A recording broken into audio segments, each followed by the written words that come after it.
Hello, people.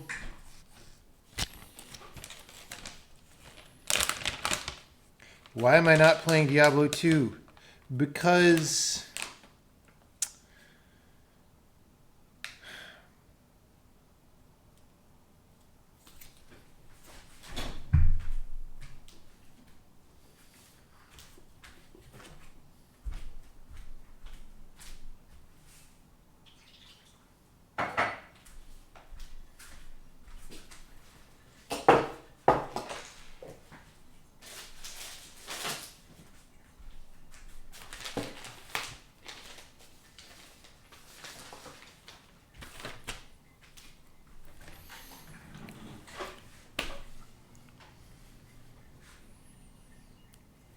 I'm doing a little bit of a tidying of my work area.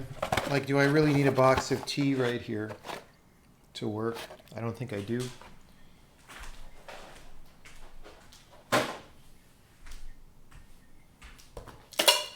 Do I really need an empty can of peanuts? I don't think I do.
You can't kill chaos in Diablo 2. That might be true. Why don't I drink alcohol? I drink a very small amount of alcohol on rare occasions.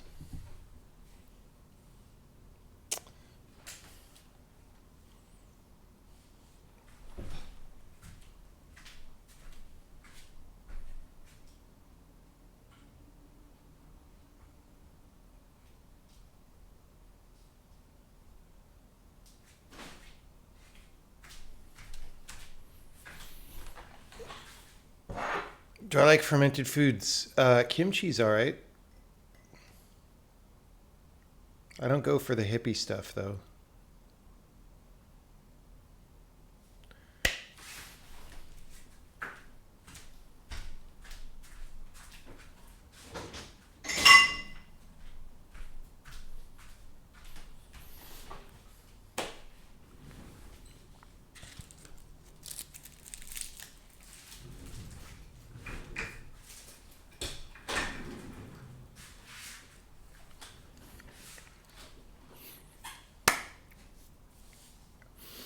Okay.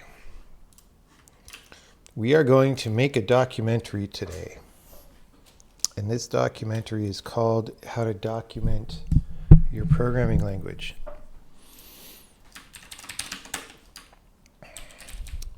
Polymorphic procedure. Okay, so I think I have old demos that I wanted to look at.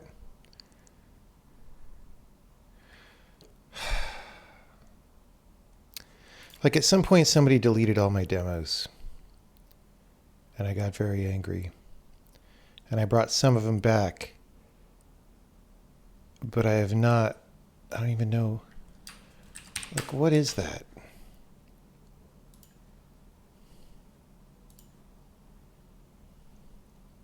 I had a whole polymorphism demo that like I don't.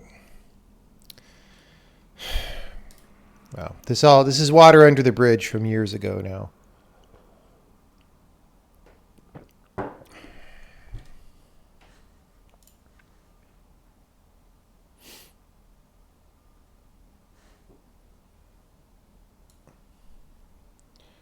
Twitch is going to release this boost thing. I have no idea what this boost thing is.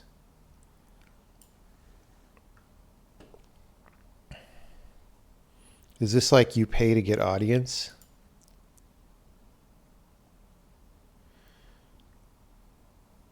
Let's educate. Twitch boost. Twitch will let viewers pay to advertise their favorite streamers. Oh, so it's opposite of Facebook. It's a way to try. Oh, look, it's a way to get money out of people who are watching for free. That's fine. Will they use LibBoost? They are not low enough level programmers to use LibBoost.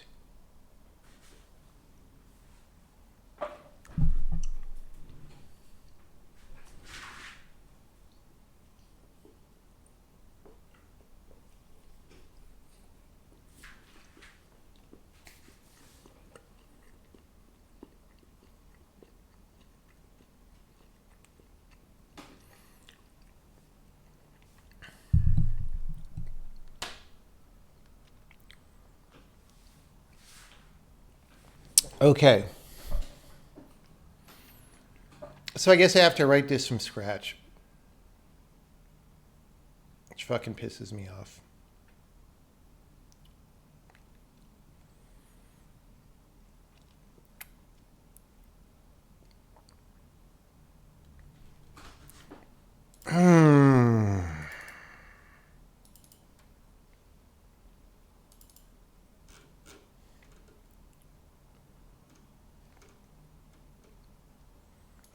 Maybe this is like what remains of that demo.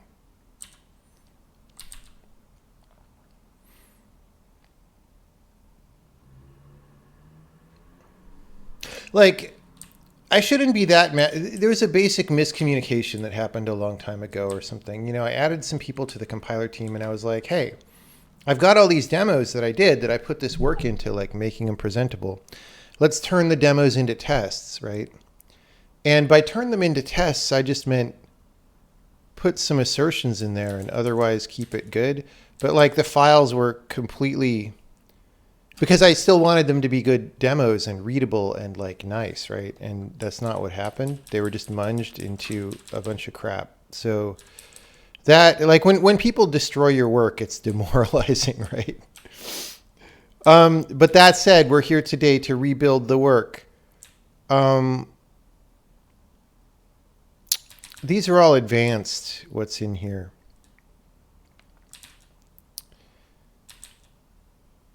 This is not for the one that we're about to write, because this is all like modifies and stuff.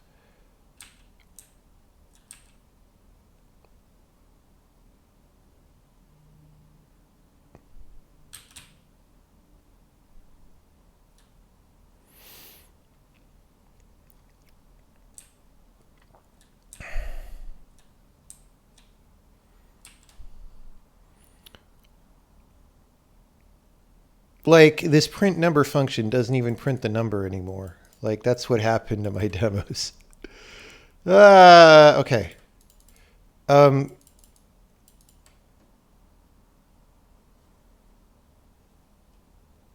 Okay.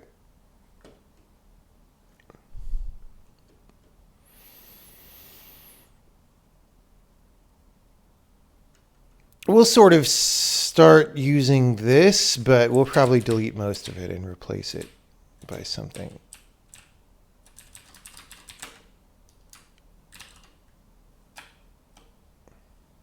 Can I just pull it from SVN history? Well, it's going to be a lot of work to do that because it was like years ago and I don't know what the file was called. And I don't even know, like, I don't even know that it has that much that I want to start with. It's just that would have naturally been where I started.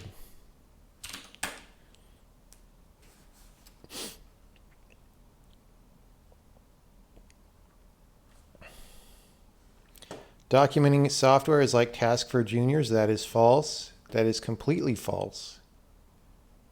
Um, Juniors can only write bad documentation. They are not able to write good documentation because they don't know the right things. So if that's your policy, you're only ever going to get bad documentation.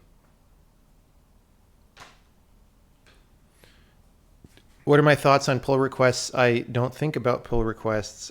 I have never participated in a pull request in my life.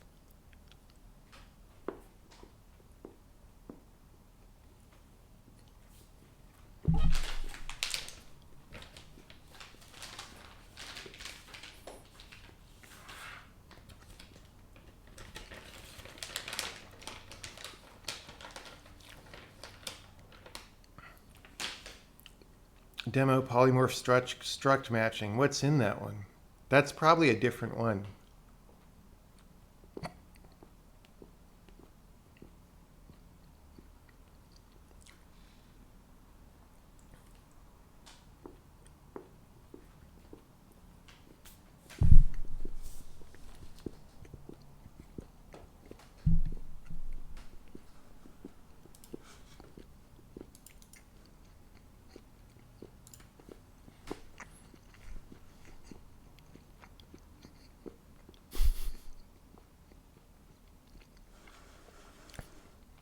This interface is so bad. I can't actually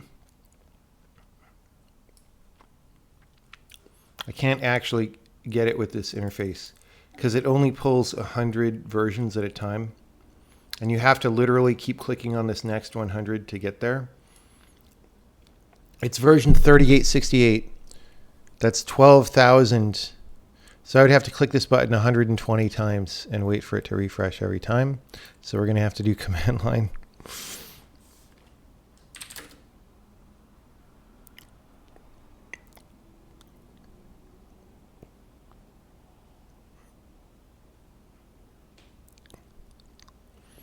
I don't remember how to check out a version of the file.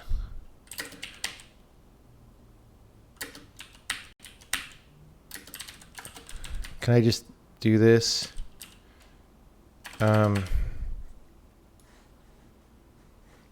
Demo polymorph struct matching. I don't know what folder that is. I don't want to check out the whole compiler.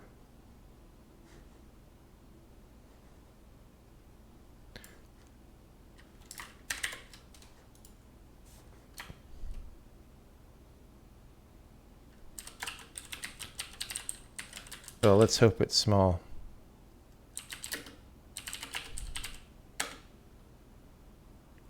All right, I'm checking out the whole compiler. It looks like it wasn't that big back then.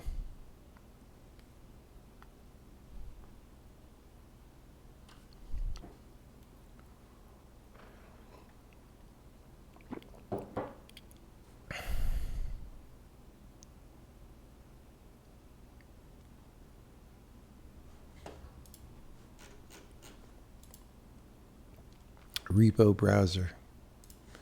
Remo Williams.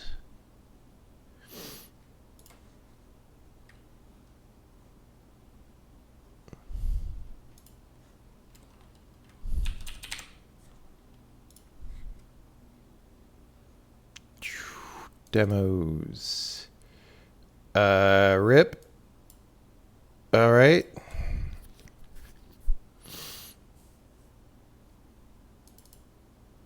Here we go. Aha. Aha. Okay. So this is clearly the source material for what we were just looking at. Okay. A lot of this, so we can draw from these examples for what we're going to do. Again, I don't think we're going to follow it super closely.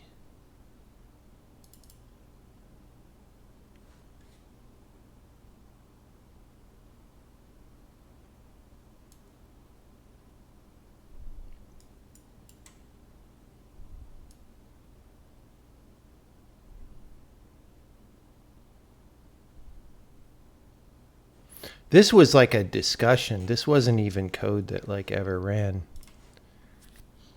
I think that was a discussion. Okay, no, this is good though. Okay, thanks for the version number tip. This is good. This was like just making polymorphism work on structs. Quick lambders. Yay, I got all my demos back. All right. Okay.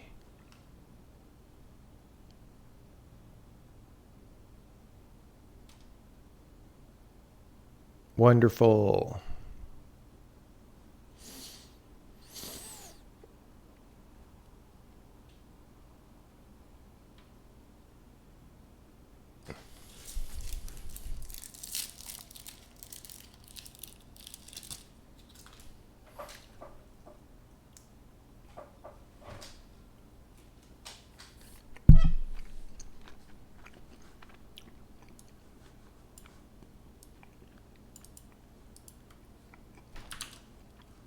Okay.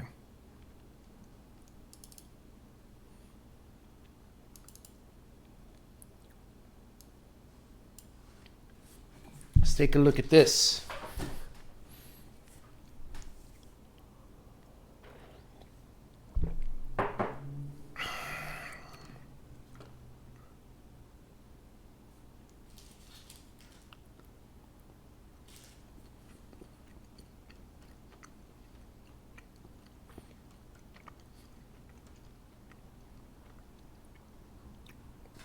I think we're actually going to start with square. Okay, we're going to start by philosophizing.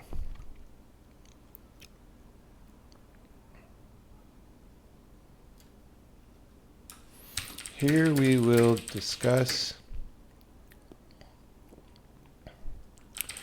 procedures whose types change depending on how they are called.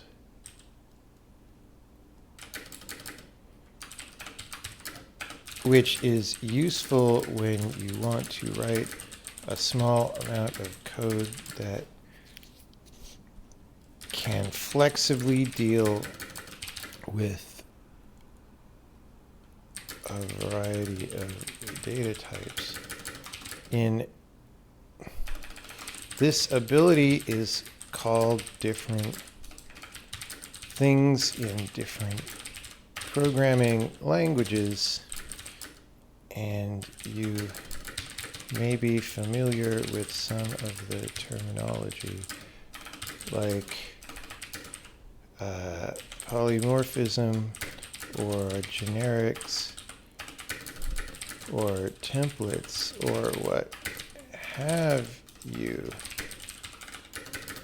Since much of our audience comes from the C++ world, we wanted to avoid the word templates, since templates are widely understood to be a terrible mess in C++. And besides, this is not very descriptive of the way things work in this language. Generics sounds like a can of beans you buy in the store that do not taste very good. So we have been using the term polymorphics to refer to this functionality, because polymorphing monsters in Dungeons and Dragons is cool. However,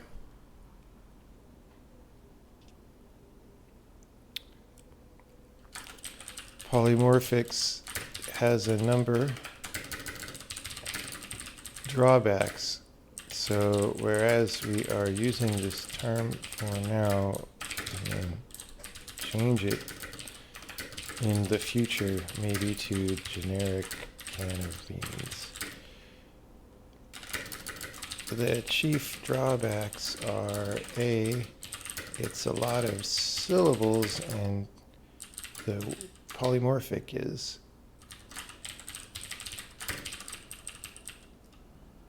And may seem intimidating to people not familiar with the word.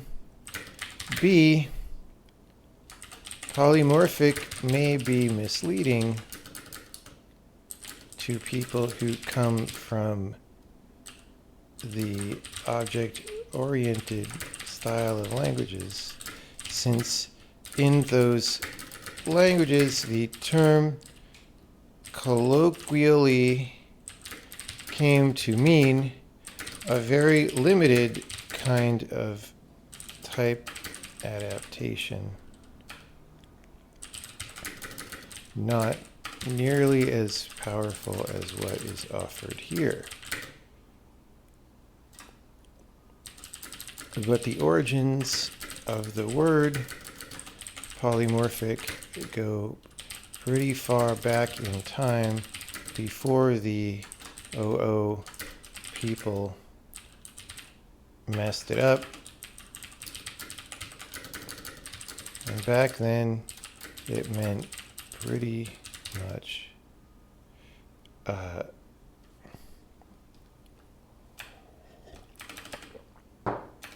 it referred to a very powerful and general capability.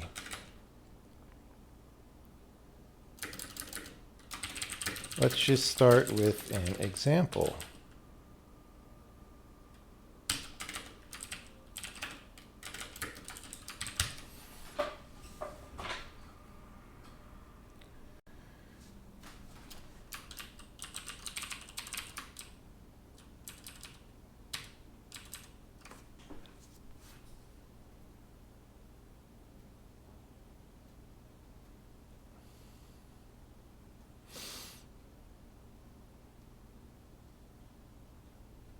How come I do docs? Because you should document your things if you want people to understand them. That is why. That is why.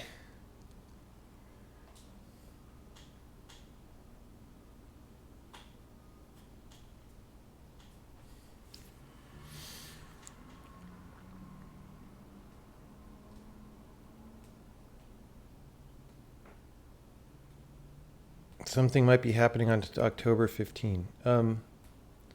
That's a very vague. I'm starting to think I may not make that deadline because I forgot. I forgot other stuff that was happening in the meantime. So we're not sure about October 15. That's just a very vague, aspirational. It may be later.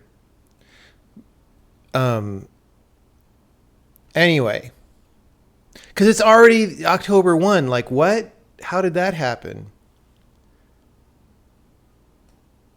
Somebody tell me how that happened. Rust devs disagree. Disagree about what?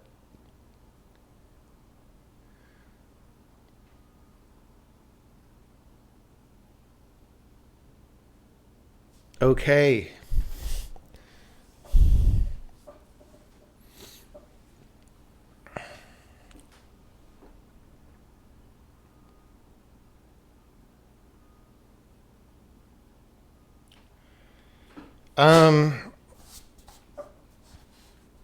Squaring.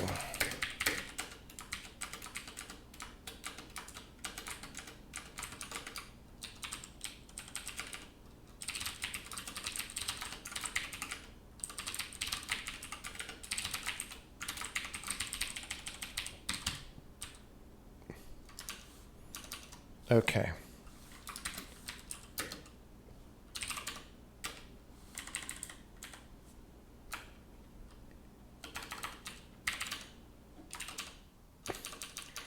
Wait, do I have multiple 100s?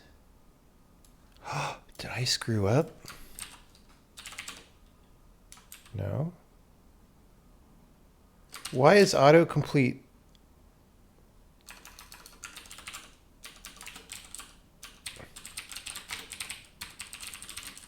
Oh, because there's no how to. I'm in how to. There we go. Don't have print.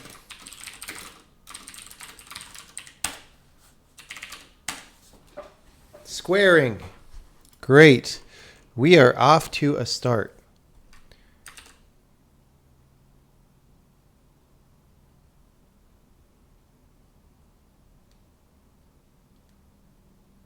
Oh, about good documentation is what Rust people disagree. Well, I mean, they're very community oriented. And I guess the meaning of community in 2021 is that if someone joined your community 2 days ago, they should write all the documentation because that's participating. And they also should write your, what do you call it? Whatever that document is that allows you to cancel people after you write it. What's that called? I'm blanking on the term. Code of conduct. Yes, thank you.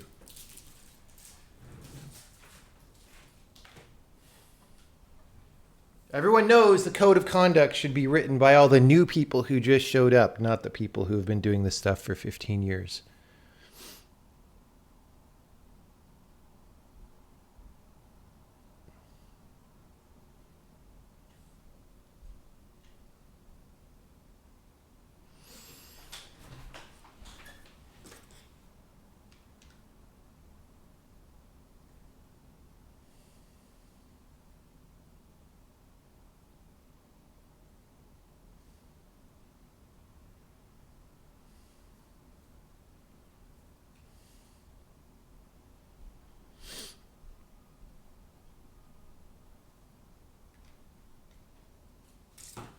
Okay.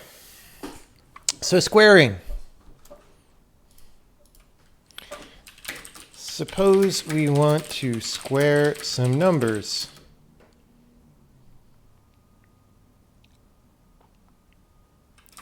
We could write a function to do that.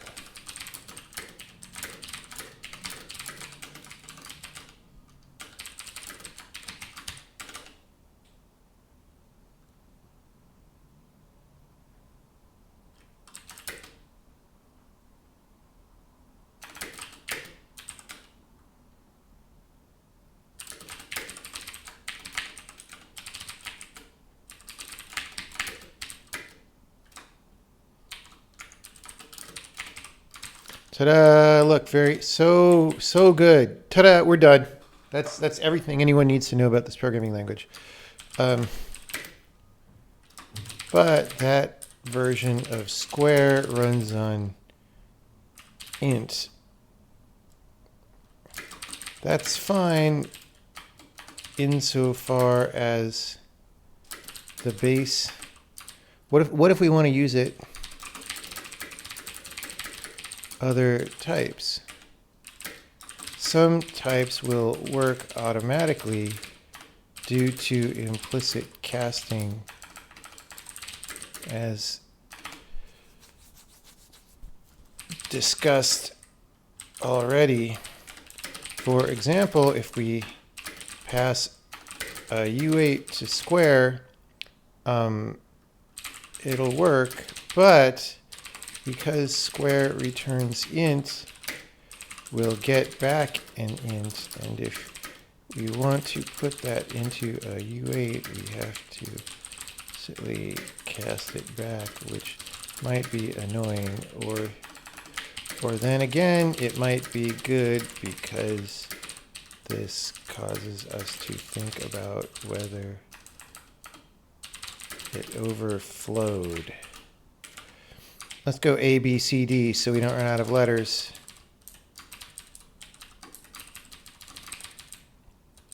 C, U8 equals 15. D is square of C. Print D is square of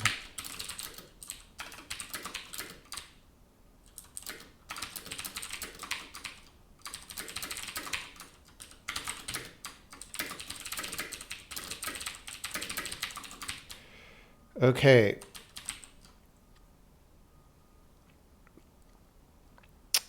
So C type of C, D type of D. Boom.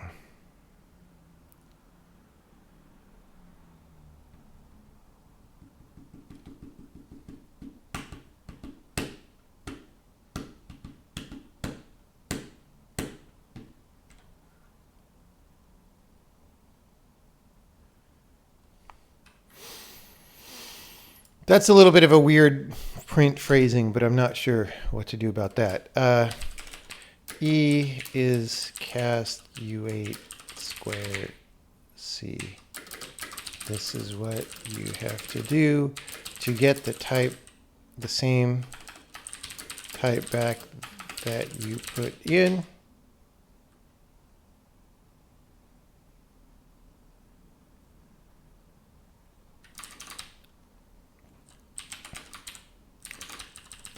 To get the same type back that you put in, you can explicitly cast. But what if we want to be flexible and allow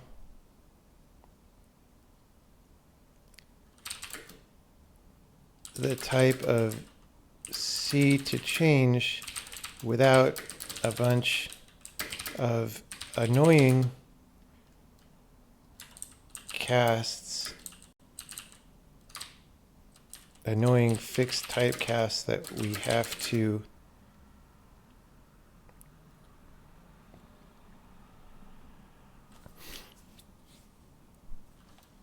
update anytime we change C.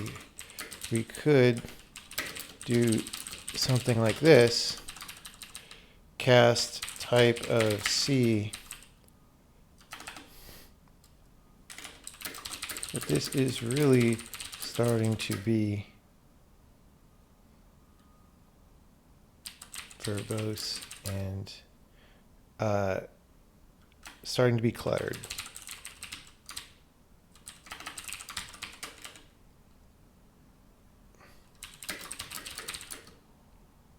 Meantime, we have other perfectly good numbers that we can't pass to square. For example, floating point numbers. G is square of, what's a good floating point number?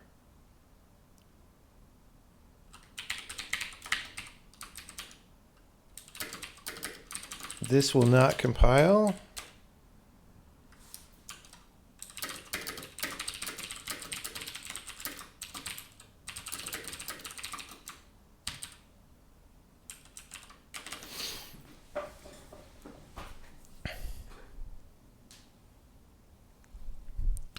For all these reasons, it is handy to have procedures whose types adapt when they are called. Okay.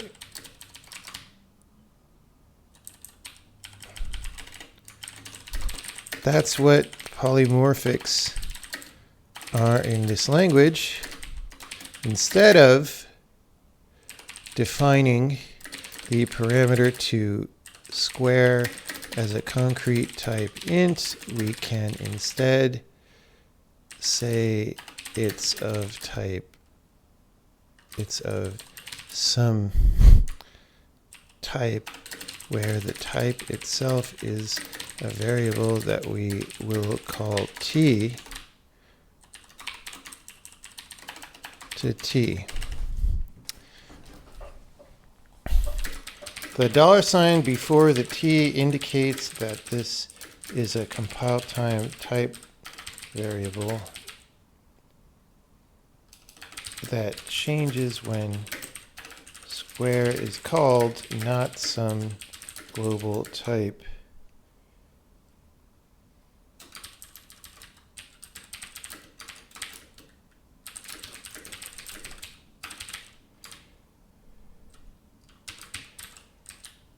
I'll just say this. Okay.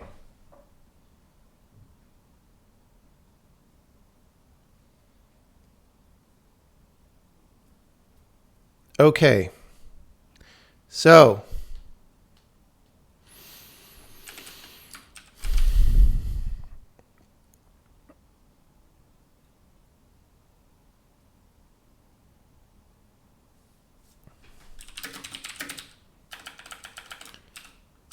square here is also returning a value of type t. So whatever we give it is what we get back.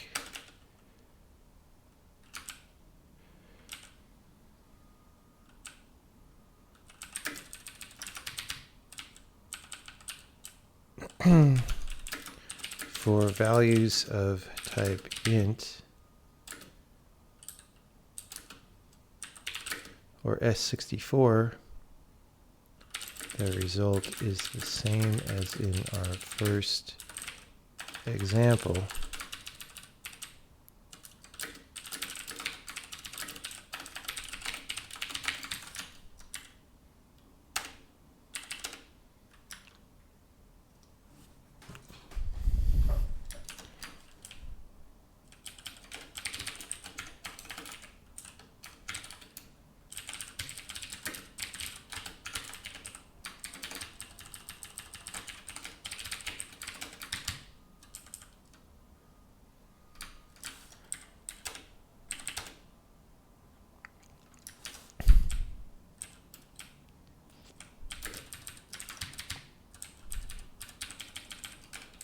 But now if we pass a U8 argument, we will get back a U8 result.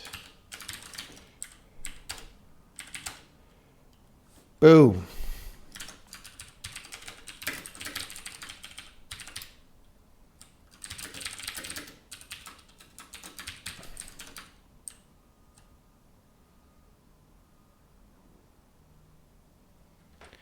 Let me just, let me change this.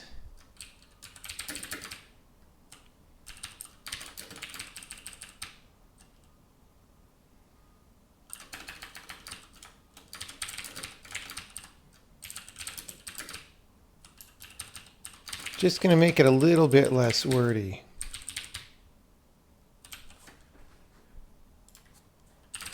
Making it a little bit less wordy.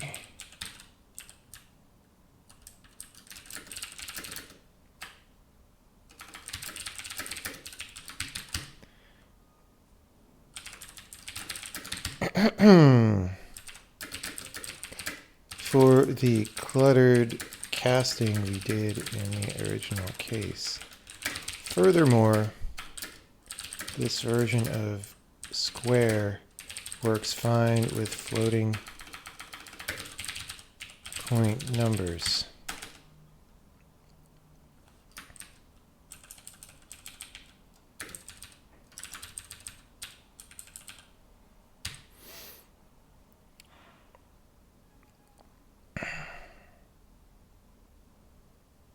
Right.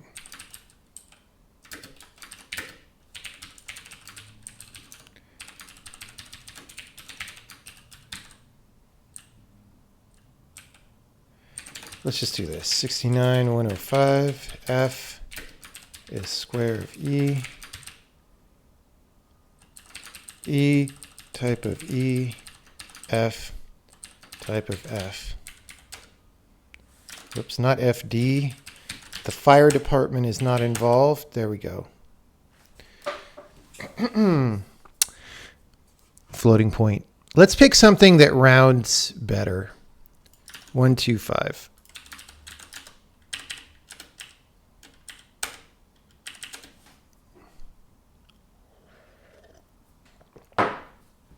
If you don't know why 125 is better, get good.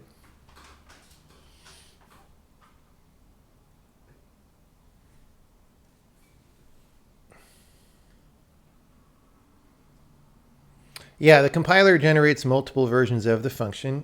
We're going to explain. I think I have a note later in the file to explain that, but if not, let's put it there.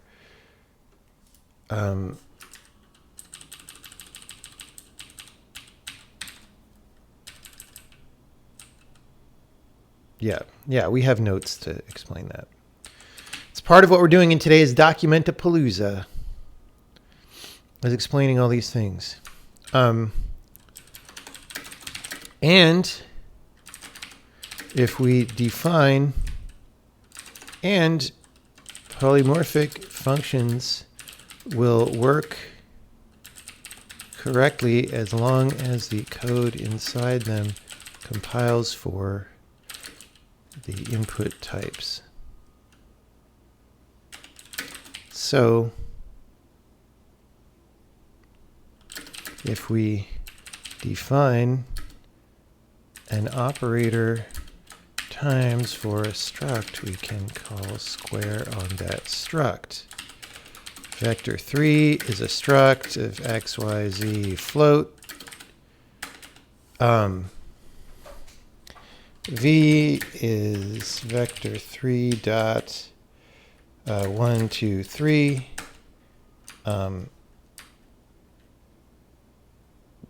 1 minus 2, 3.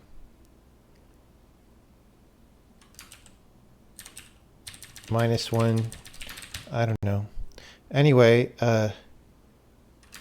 so operator times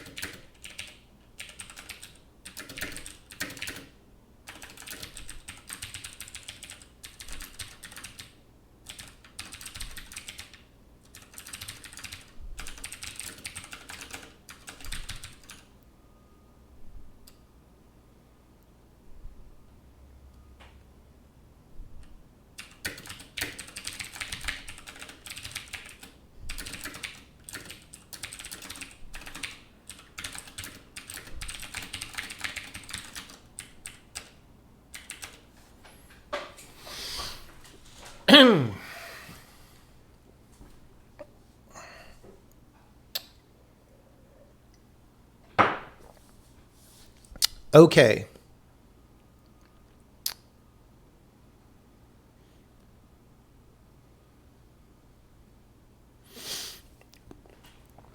Should I write out what the C++ version of this is?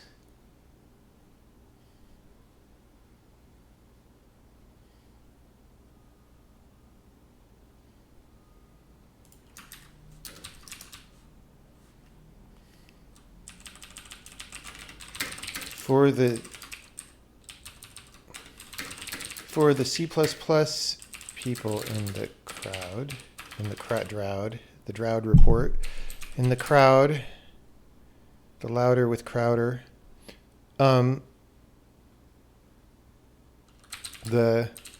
function declaration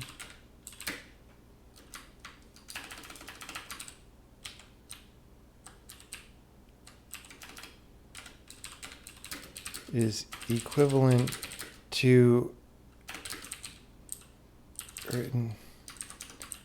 is the equivalent of the C++ code template type name t square tx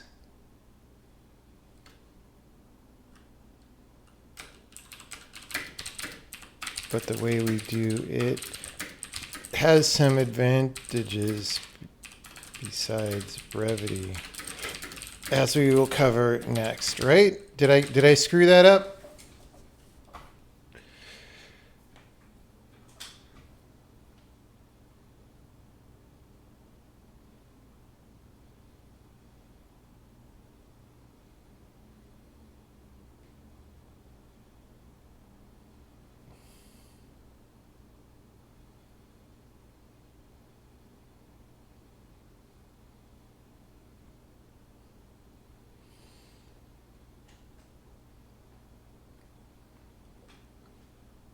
I think that's right. I almost never use templates in C++, so, you know. I mean, you could eliminate the type name, right, and just put T in here.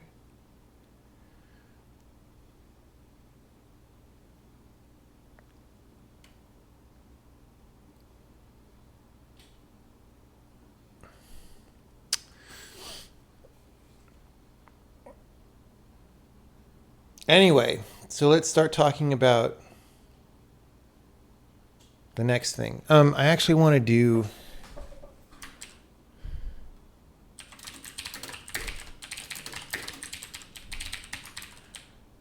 All right.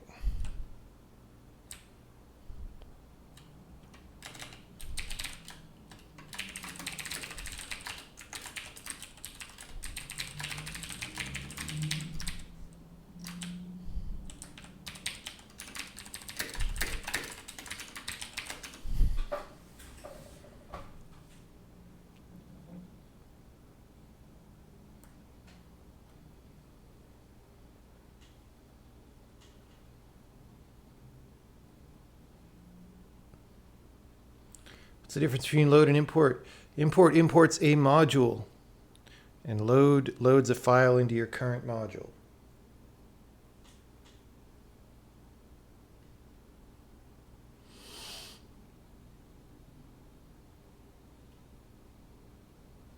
Okay, array example.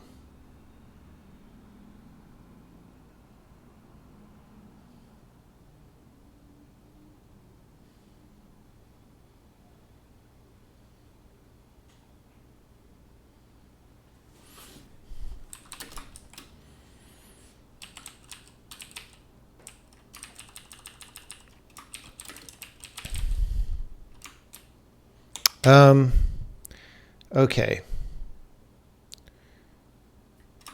Let's look at another relatively simple polymorphism example. This is copied from the array add in modules basic, which you can go look at anytime you want.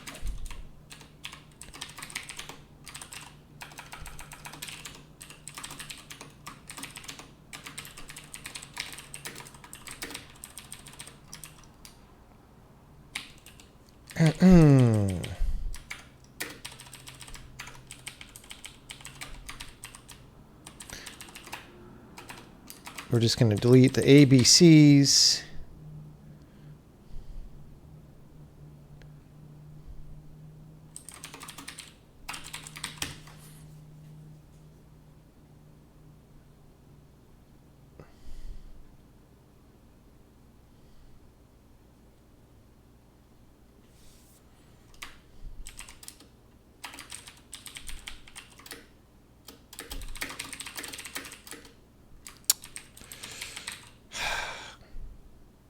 I don't want to put a no ABC here.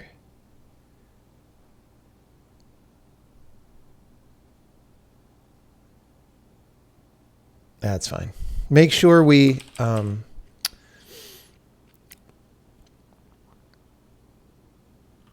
have enough room to add at least one more item.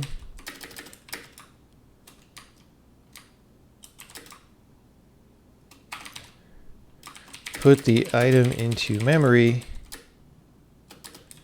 Increase the number of items.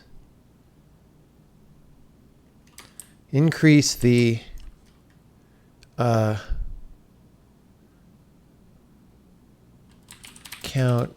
of the number of items held by this array, or whatever. Okay, so let's use it.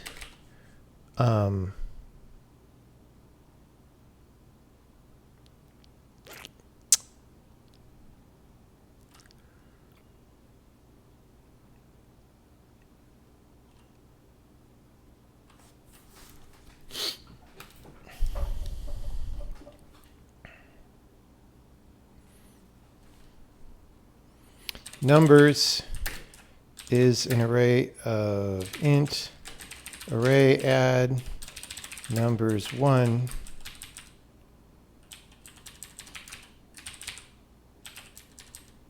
I don't know, 22, 105.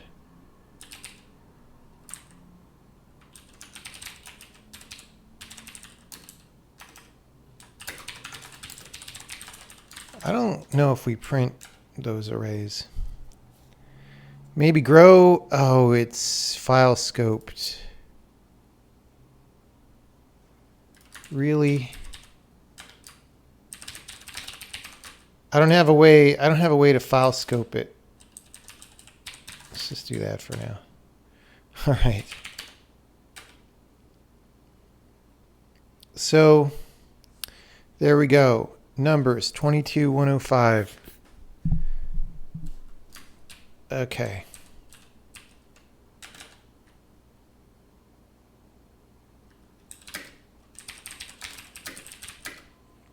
Array add works on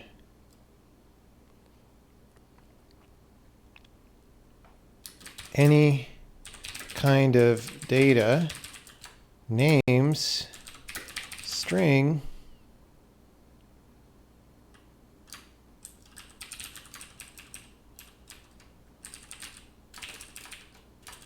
fruits, cran apple, and cran peach, right?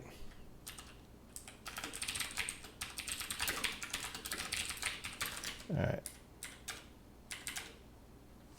There we go.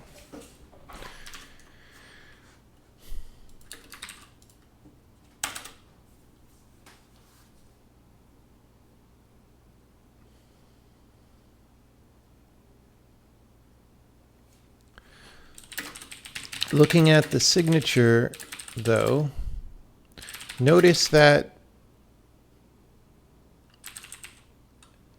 the variable t occurs twice, but there's only a $sign in front of one of them.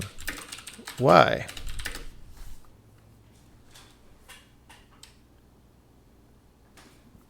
The $sign indicates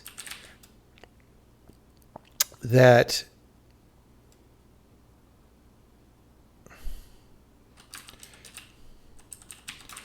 recall that in, what was it called, 090,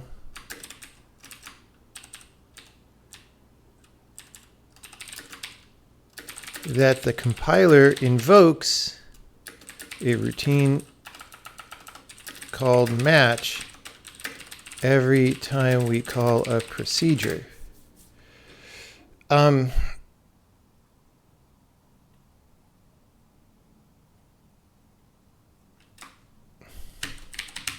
Match is called between the type of every parameter declaration and the type of every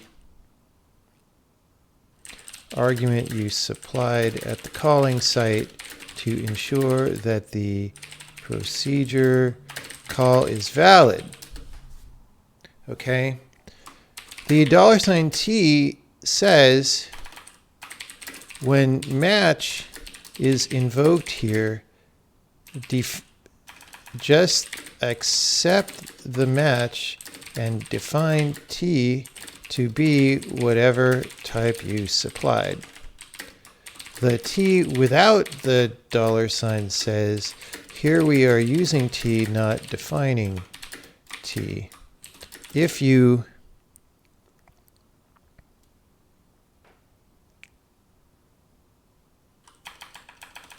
T can only be defined once. If you try it twice, that's an error.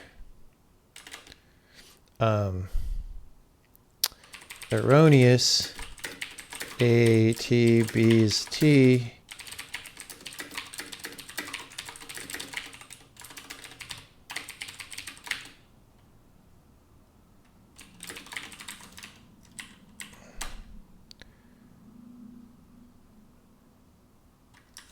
And I think we have to call it, right? Nope.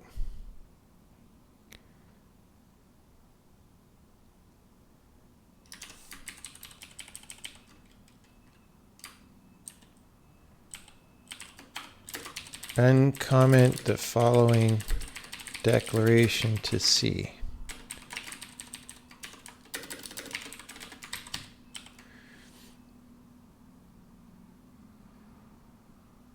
Okay.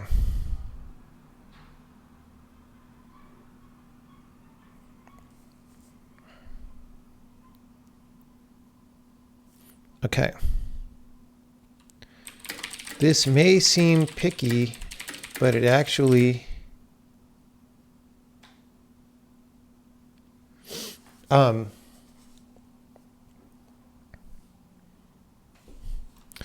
is important. First of all, it means that because T can only be declared in one place, you'll get consistent results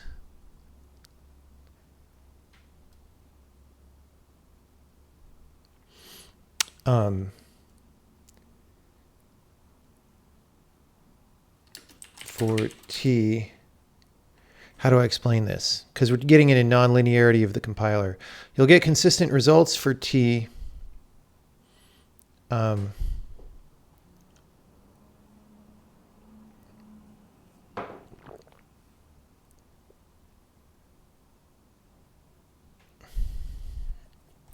without worrying about the order in which match is called on your procedure arguments.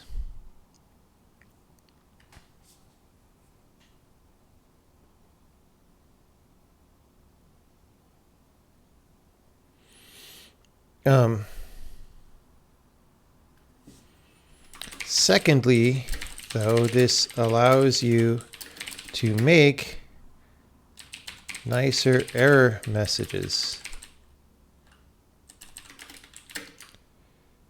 You, as a user of these procedures, to get nicer error messages, and as the author of a procedure, it helps you make error messages nicer for your users. The reason is, in most functions, there are arguments that are more important that define what is going on at a basic level, and there are arguments that are less important.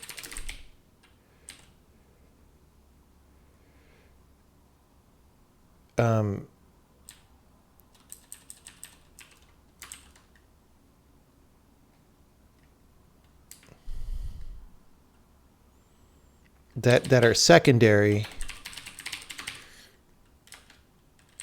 When adding elements to the array, usually the array is an important thing. It may be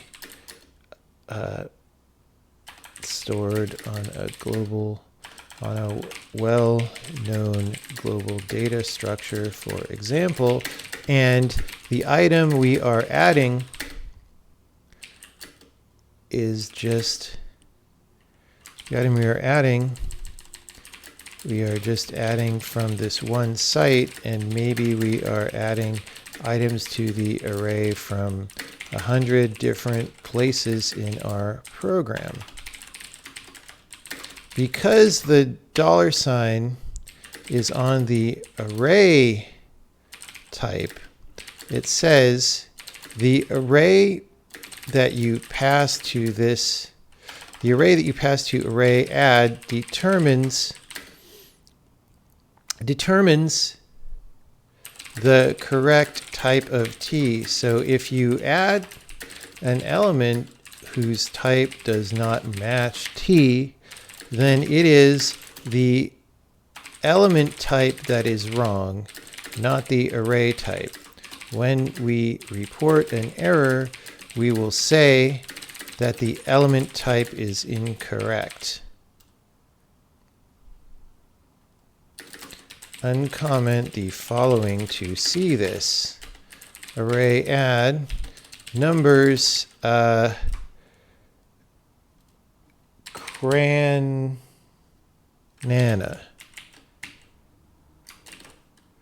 All right, if we try to add cranana, type mismatch in argument 2 of call to array add.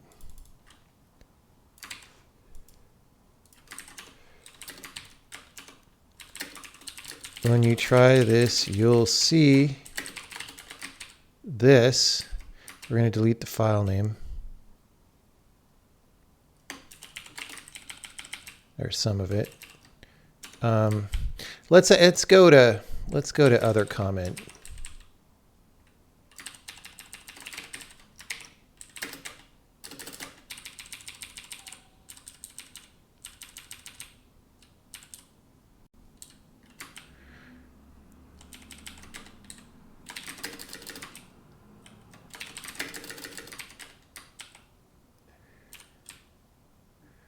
Okay.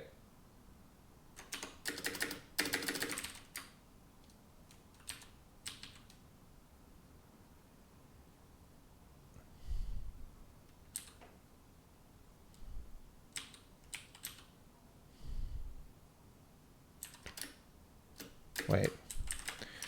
What? Okay, this is confusing.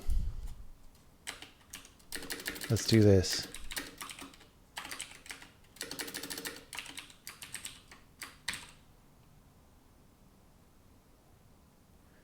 We'll lie a little bit to make it, because the source code is showing the comment that's in the comment. It's like confusing.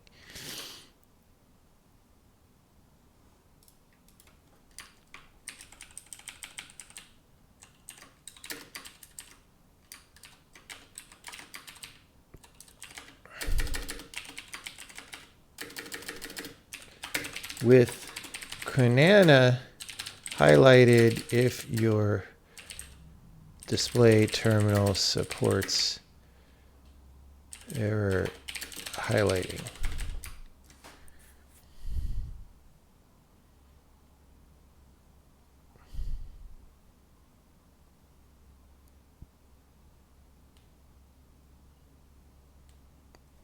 Let me just I'm just gonna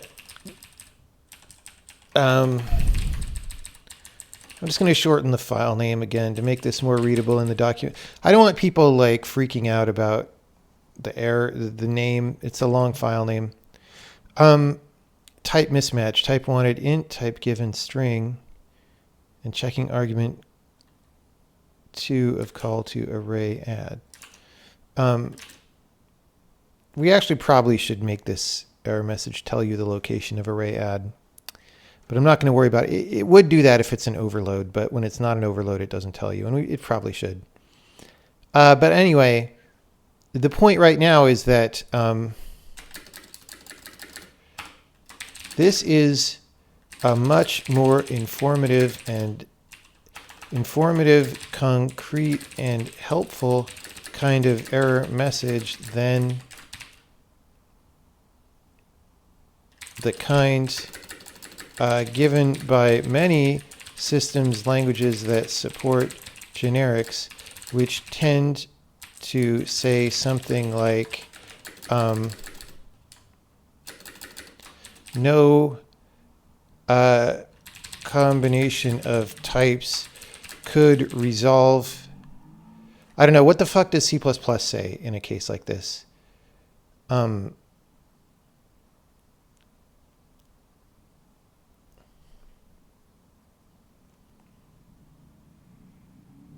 This is actually an error message that gets worse as there are more and more types.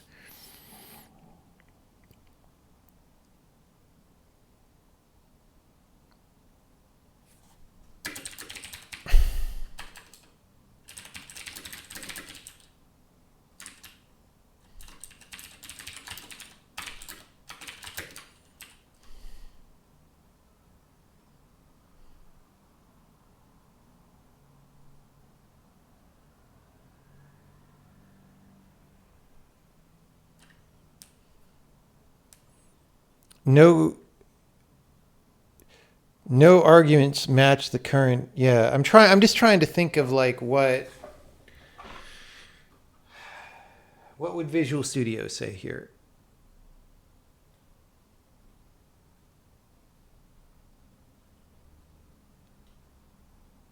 Given my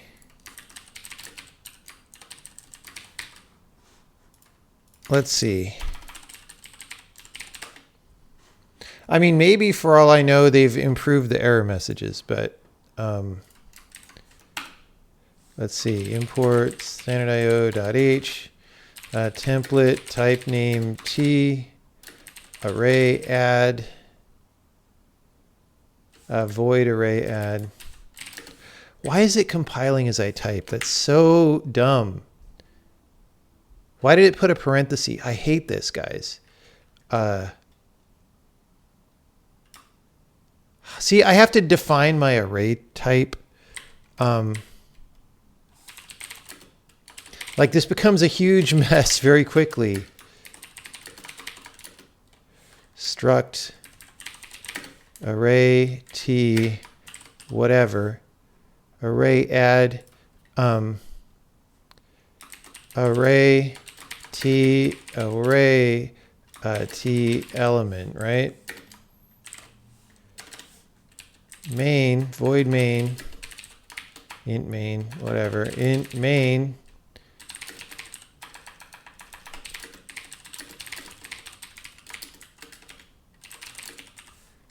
right?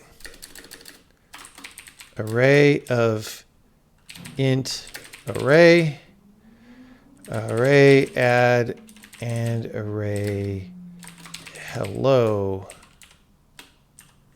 Let's make it Cranana.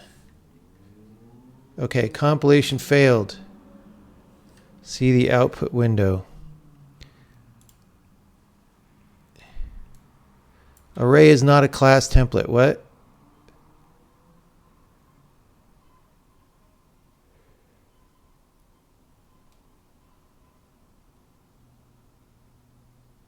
What does this mean?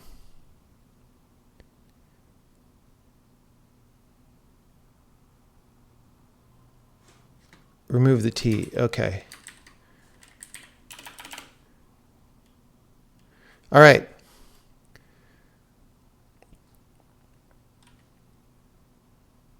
Error, no matching function for call to array add. Candidate. All right. Nobody can accuse me of lying about the error message.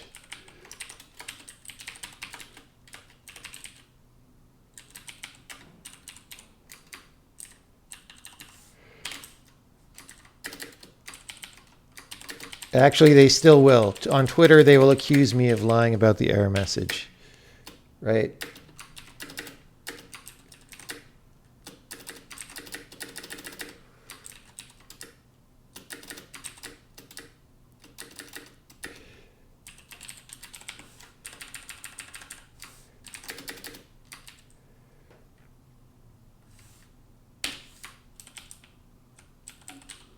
No matching function for call to array add, array int star const char 8, note candidate templates, class T, void array add, template void type name T. Okay, this arrow is pointing, because I edited spaces, whereas the arrow is pointing at array add. Although this is not really germane anyway. Let's just get rid of it, because I deleted, like if we weren't highlighting up here, we would have put an arrow, and it's just like, let's just get rid of those. They're just confusing. And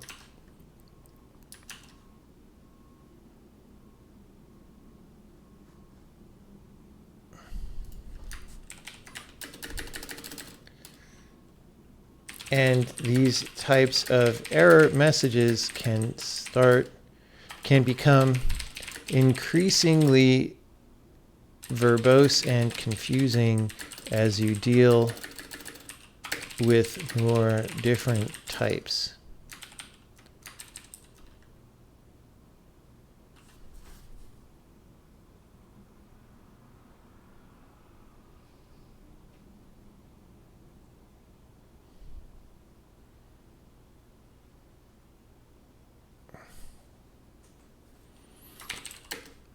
the way we do polymorphism here, designating one of the types as inherently correct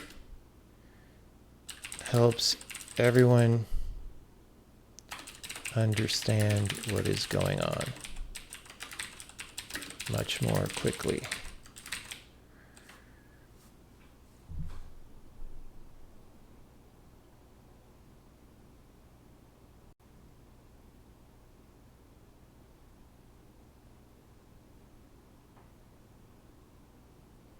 Let's actually see, because the Godbolt window is still open.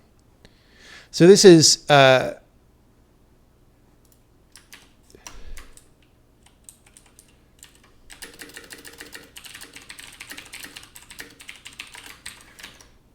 okay. How about? Oh wait.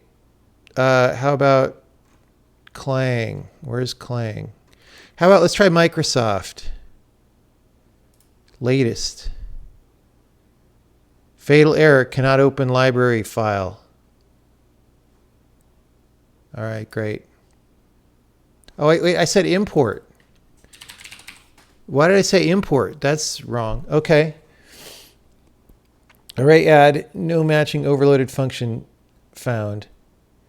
Template parameter T is ambiguous. This is actually better than the GCC one. It's still kind of a hassle. Let's try Clang. Where's Clang? Risk V Clang. Where's regular Clang? Clang. Clang. No, not ARM. There we go. Assertions trunk. Experimental trunk. 1201. This is actually better than GCC also.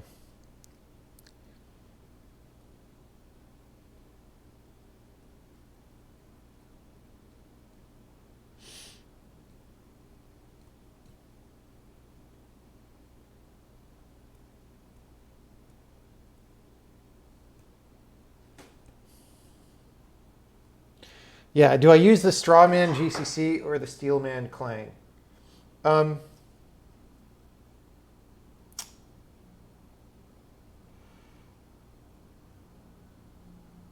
We could say both. I mean, how much do we want to get into the weeds on this? I think we say both, but then show that even this version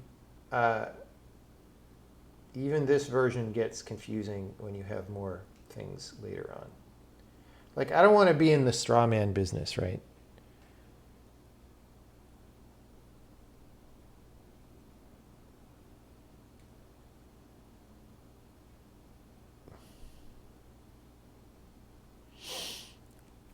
No matching function fall for array add.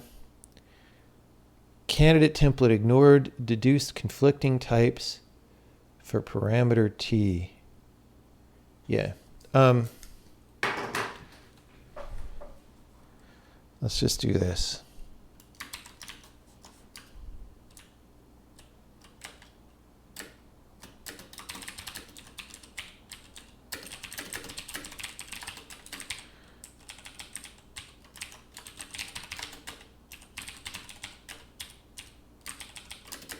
Whoops.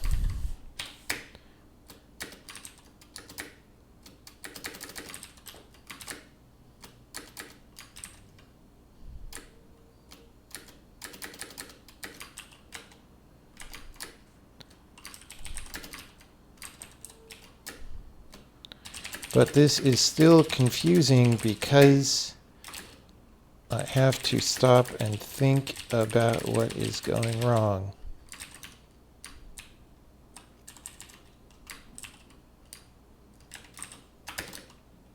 And this is the simplest possible case of one parameter type, which itself is a primitive that does not have type parameters. Later on, we'll show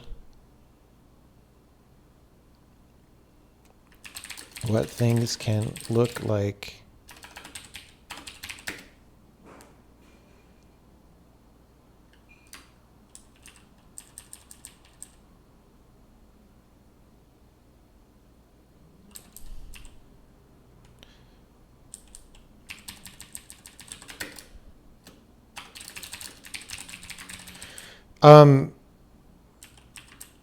increasing numbers.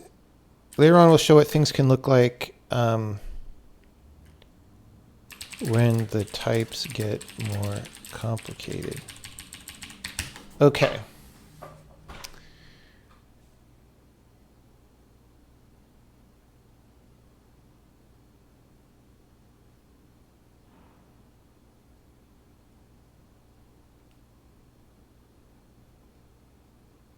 This documentation is too verbose to show an example. No, fuck off. I'm trying to communicate the reason why these decisions are made. Right? I am not trying, this documentation is not for somebody who programs by reading Stack Overflow. This documentation are for people who want to use and build the next generation of computing. All right?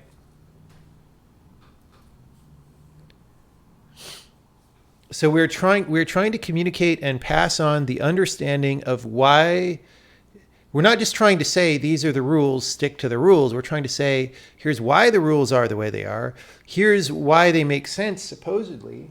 If you disagree with the decision making, you at least understand it and can reproduce the reasoning behind this decision making. And then someday, if you come up with better decisions, you can map this to your better decisions and see the difference. Like, this is a very different thing from writing documentation for a Stack Overflow dude. Right? You get what I'm saying?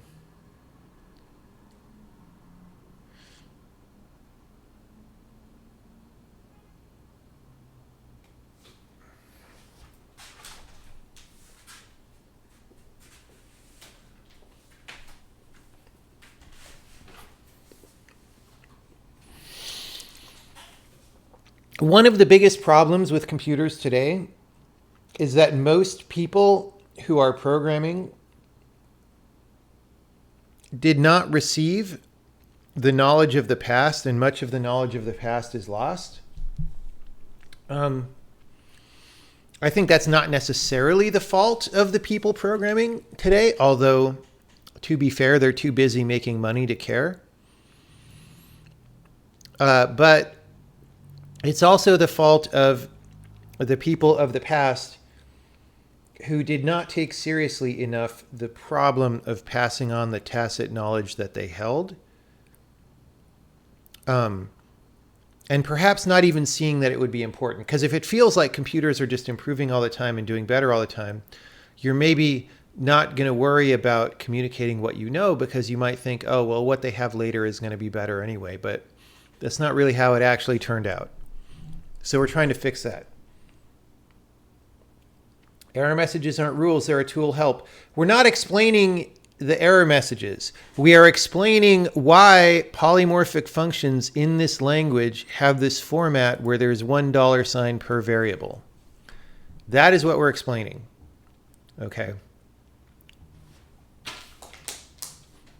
We're explaining this thing that might seem arbitrary and tweaky, but actually has a lot of reasoning behind it. And we're illustrating why it is the way that it is. That's what actual documentation is, guys. Not this like autodoc bullshit.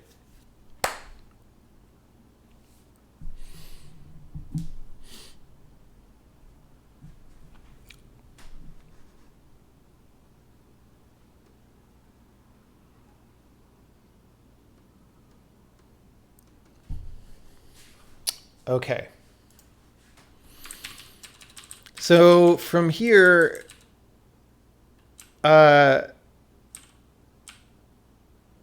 okay, let's,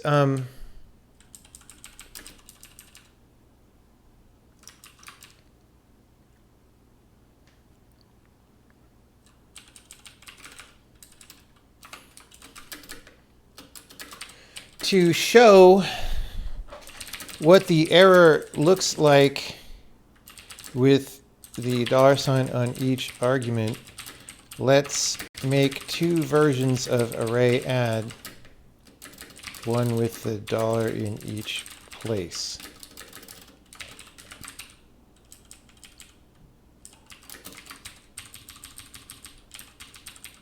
Right? So we're going to do this, and then we're going to go here. Let's call them 1 and 2 to avoid overloading, right? So uncomment these calls to see the errors, thine errors.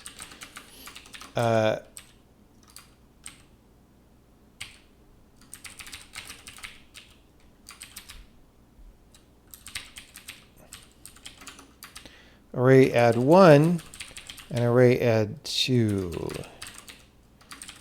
Right, so array add 1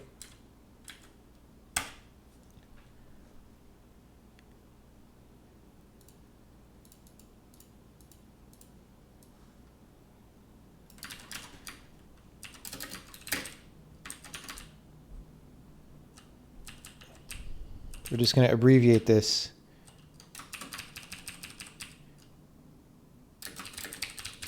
In argument 2.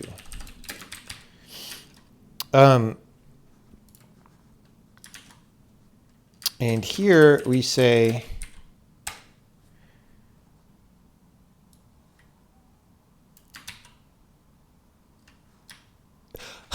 see, putting this comment is going to be confusing now because this looks like errors. Okay, let's not even put it on the lines because that's, well, let's finish what we're doing in argument 1. It's like, it's very confusing.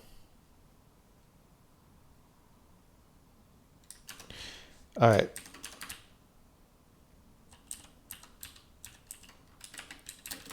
The first call gives.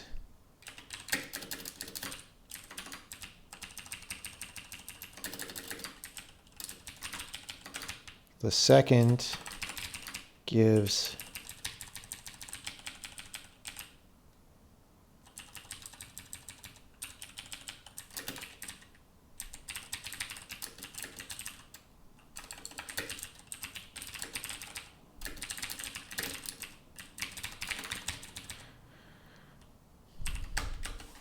Okay.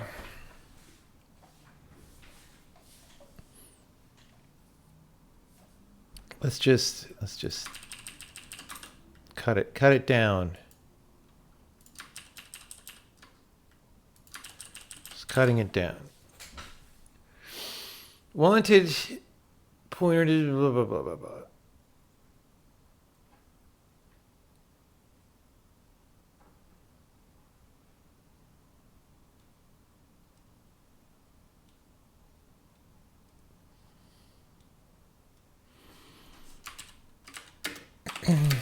Which is what you would want to know if for some reason item were the important data structure and array were secondary, which isn't how it usually is, how things usually are.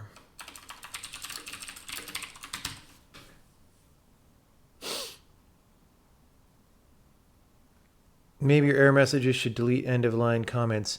I don't think so. Like for this case, it's confusing, but for general programming, I think you want to see the line and visually match it to your source code, right? Like the more that what I output is different from your source code, the more that might be confusing. Although that said, I don't know, like what happens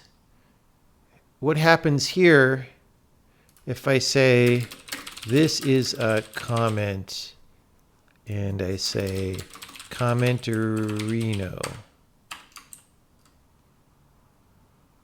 Okay, so this also keeps the comments. Like, I feel like that's a reasonable convention and the right answer.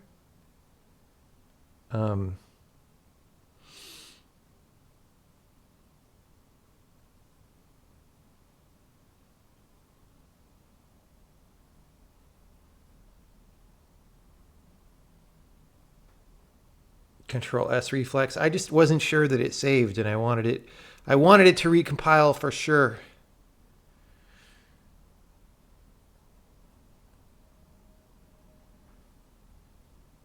What error do you get if you have both with the same name? Yeah, I mean, I didn't want to get into that, but we could do this, right?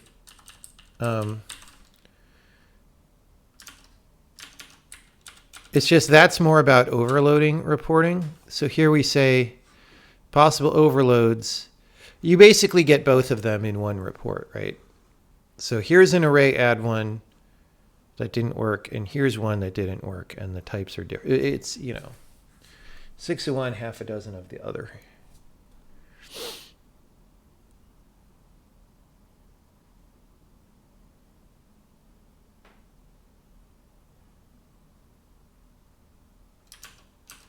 Okay.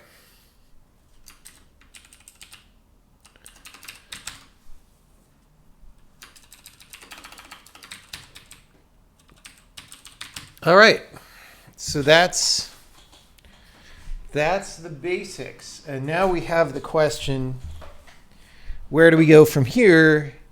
Because there's a lot more to say. Is it possible for neither to be the main one? I mean, not really. Like if you look at realistic examples from code that you have, it's almost always something is the main one. And then even if there isn't one that's the main one, the error message that you get this way is still better. It's still like less confusing and meandering and whatnot. Let's make something with 2 argument types. What's a good thing to do with 2 argument types?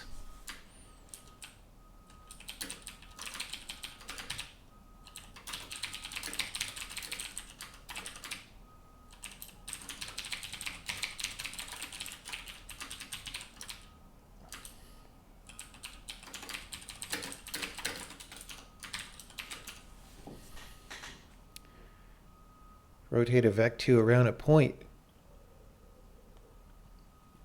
Pow? No, pow. Oh, like a float to an integer power or something? The thing is, I have to write that implementation of pow, and I don't want to. I want something where it's something you would plausibly do, but we don't have to write a really big... I suppose we could just leave the function empty and say, pretend like we have a function. But it would be nice to come up with something that would be familiar to people or that they would want to use. Hash map. Oh, right. Like a table. Okay. The thing is, I don't want to get into data structures yet.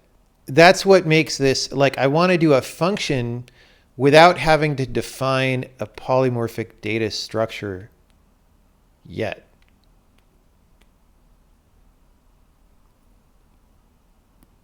Because that's going to be in a whole different file. This makes it hard. Quick sort on an array. That's still only one type.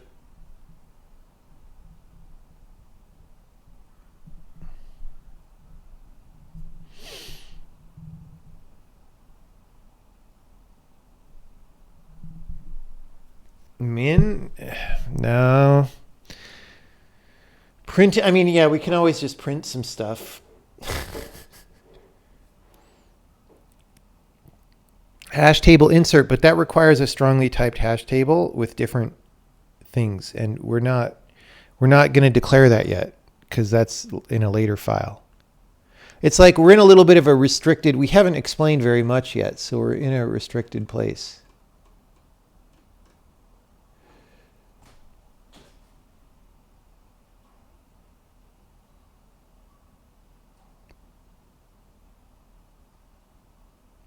Return the character from a string at an index. That doesn't really require any polymorphics. Can we do second order functions? Well, we're not talking about that yet. Concat string S32? How is that multiple polymorphic? Min, max, clamp. Min, max, and clamp are usually just going to be one type.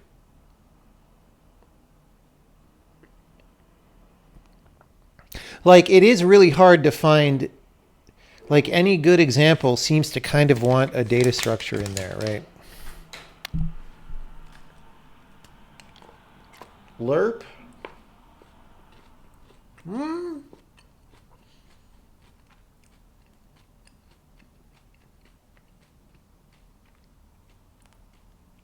We could do lerp.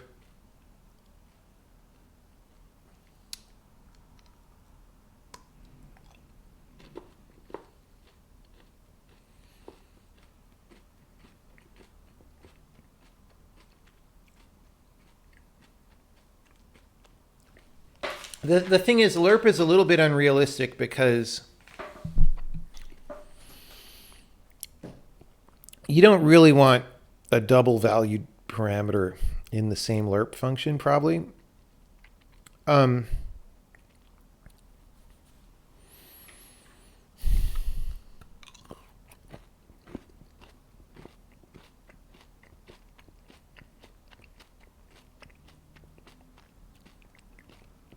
Let's just do something with arrays. Let me just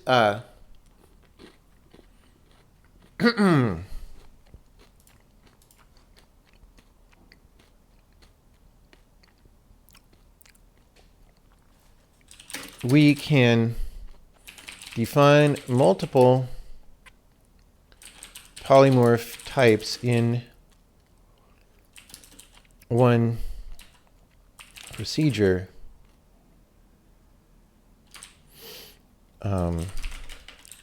The names don't have to be short.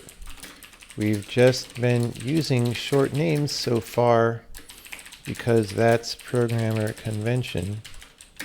But if you think it helps to use longer names, go ahead.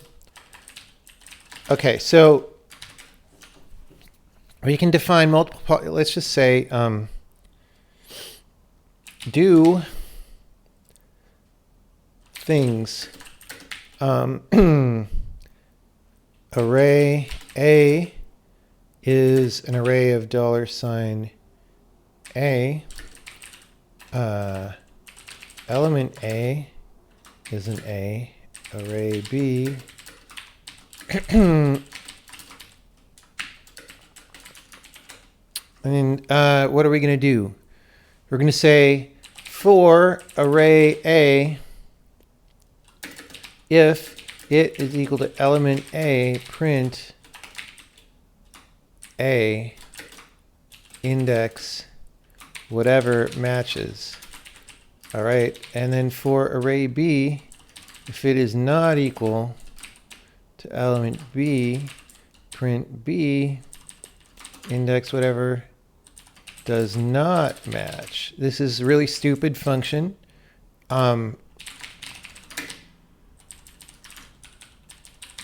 Really stupid function. It's just to show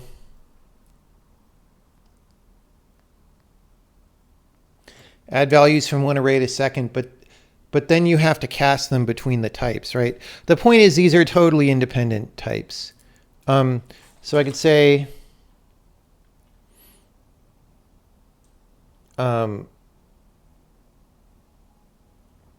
values is s32.12345.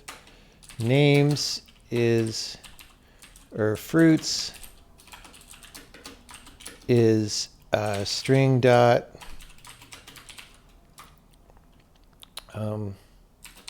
cran. What's a D fruit? An E fruit?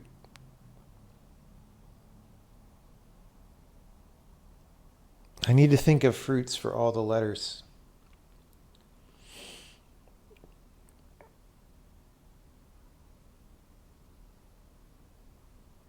Delicious apple starts with D. Dumpling is not a fruit. Cran date. It's like a mandate. Cran E.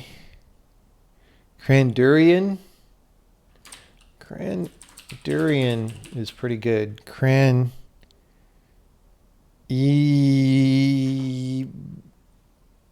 fruit. Cran elderberry, that's good. And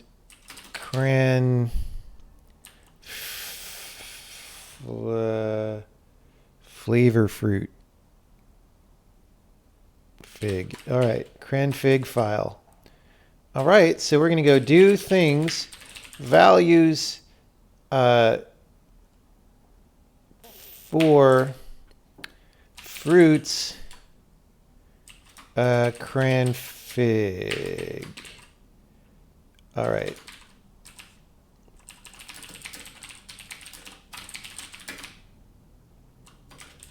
All right, so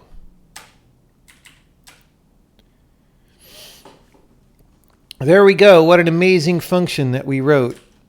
It's all about the cran figs. All right.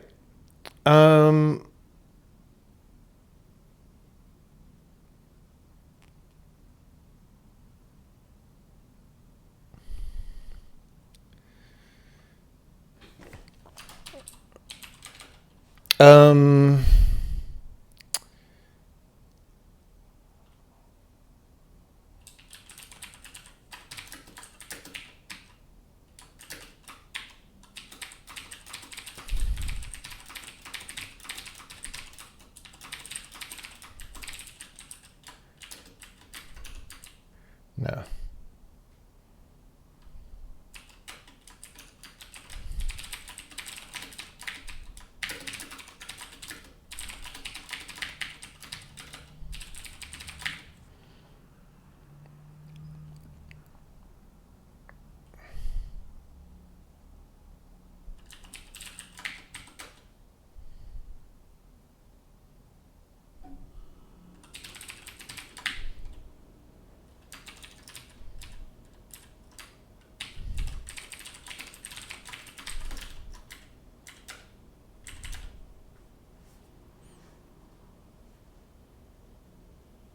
Okay.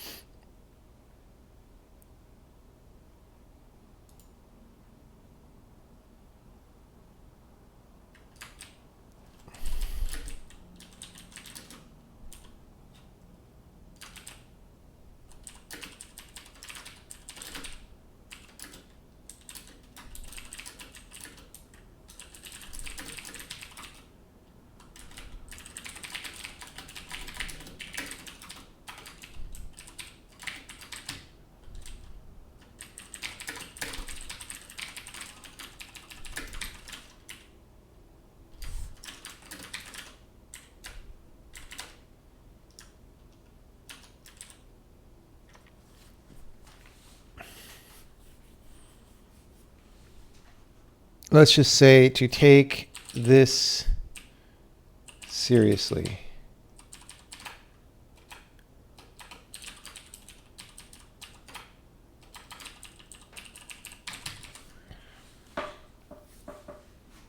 All right.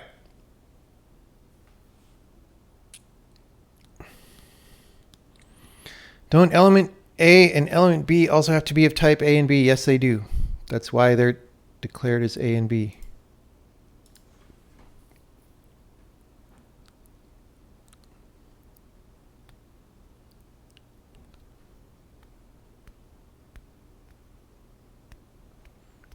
You don't think there's int autocasting? That is false.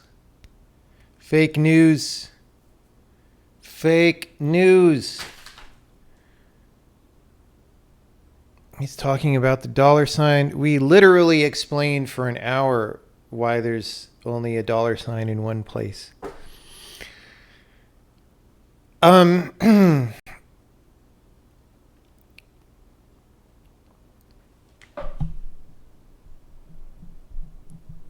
The mainstream programming news. You are CNN programming news. Okay, we're doing good. We're laying down some rhymes here.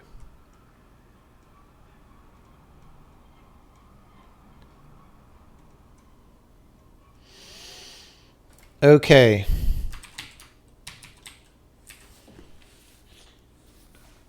AKA Hacker News. Hacker News isn't quite as bad as CNN yet.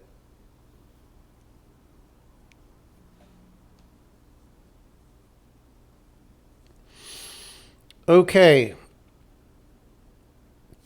We demonstrated this. Okay. Let's talk about this part.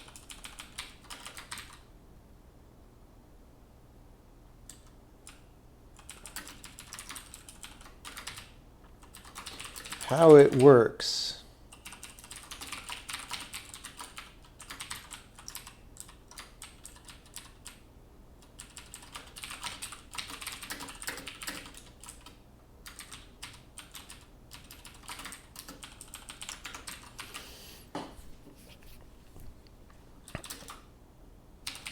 How are these polymorphic functions implemented? Are they... One might be tempted to think that because the type changes based on the calling site,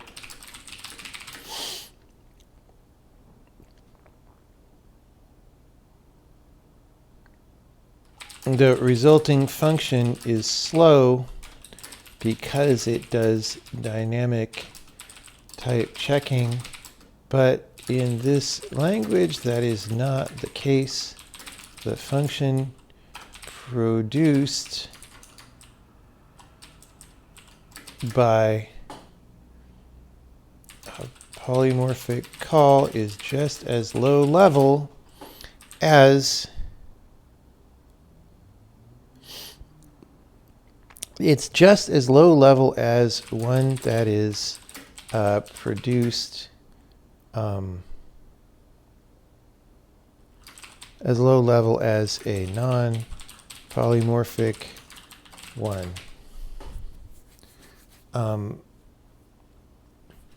The resulting code will be exactly the same because the first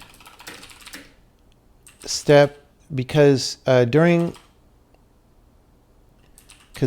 polymorph resolution, when we solve for t and whatever else, the next step is just to bake out a full copy of the procedure with those types fully known.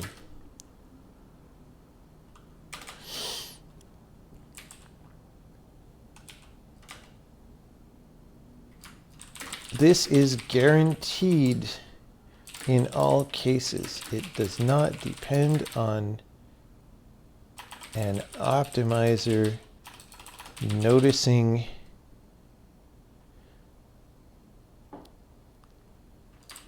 optimizers solving anything tricky or anything.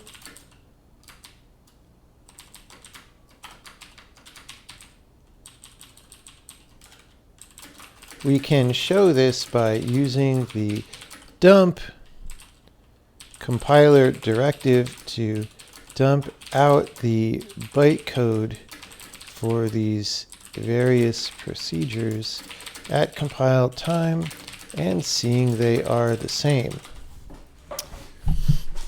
Okay, so we're going to go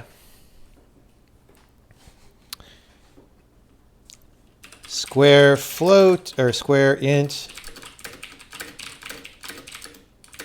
return x times x, right? Square float.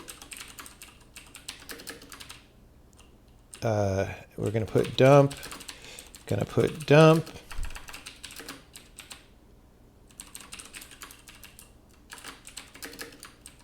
To float.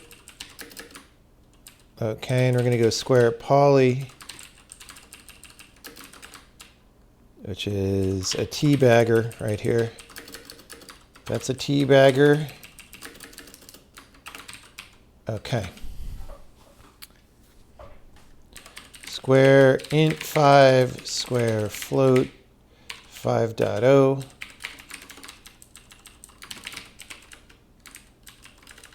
square poly 5 square poly 5.0. Okay. So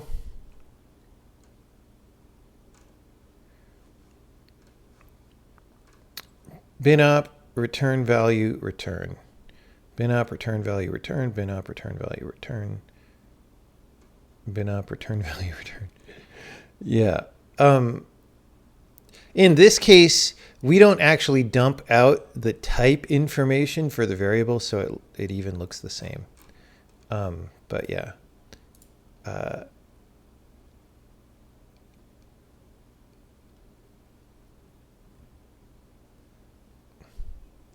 Anyway.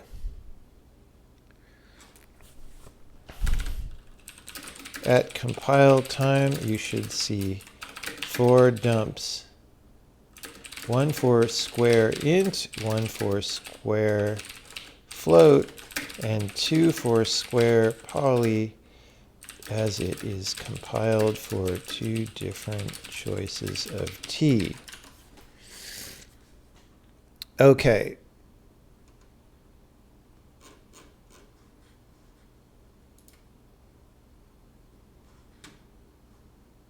Is this similar to Rust's monomorphization? I don't know what monomorphization means. I just read a 700-page Rust book. I guess it's the same thing. I don't remember. They mentioned monomorphization on like 1 page of this 700-page book. It's probably the same.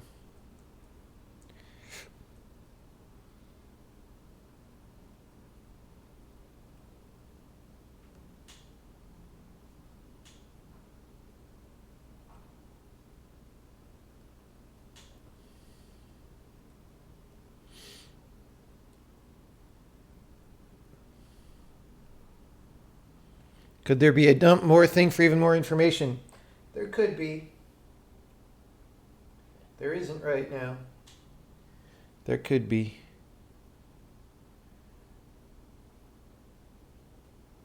Monomorphize is pretty much what templates do. Yeah. Yeah. I mean, that's all we're trying to say. Like, different programming languages have different terms for the same thing, right? All we're trying to say, though, is we're doing the systems programming language thing here, right? We're not like generating some function that has a little bit of an interpreter inside that checks the types, right? That's all we're trying to make clear.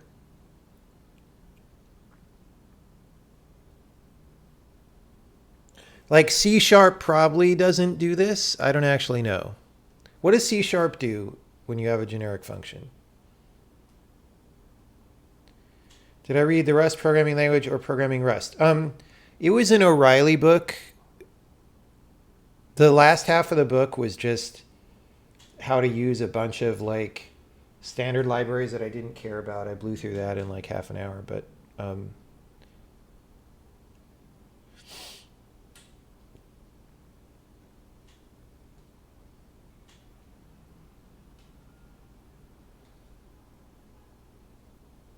you declare the generic before the function parameters and at the call site. You mean for C#? But I mean implementation wise, right? Like, does it bake out the whole function every time like C++ does? Or does it,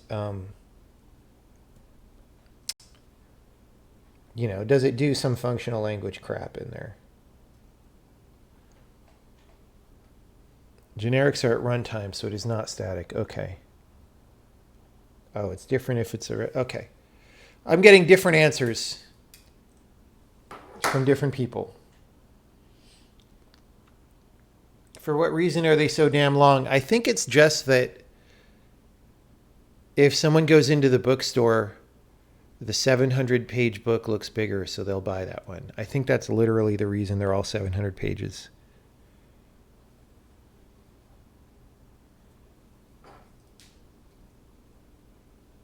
It uses a dictionary at runtime for reference types. Okay, well that sounds great.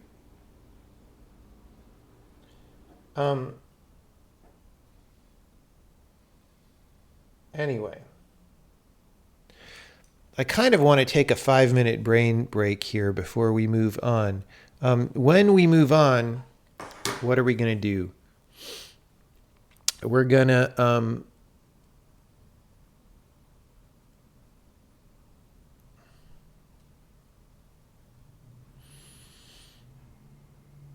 I knew a minute ago before I got distracted and talked to people, I knew what was going to happen next. Oh,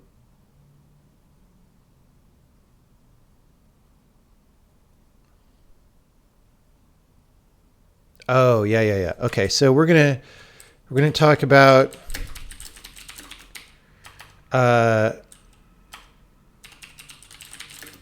so we're gonna say, okay, we compile a new version of this, but actually not every single frickin' time, right?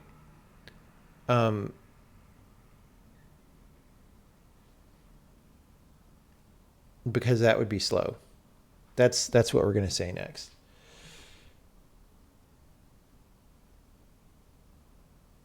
All right. Any other question about what we're doing? I'm gonna go do my pull-ups real fast and warm up some tea water. Questions about what we are doing now during Documentapalooza 2021?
Yeah, that's the goal. Is we're just trying to be very clear about how this stuff works for people, so that it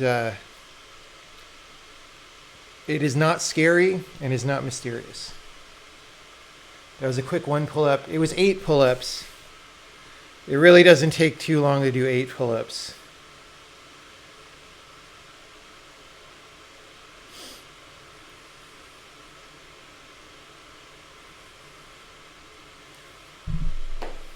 Pull-up of spoon.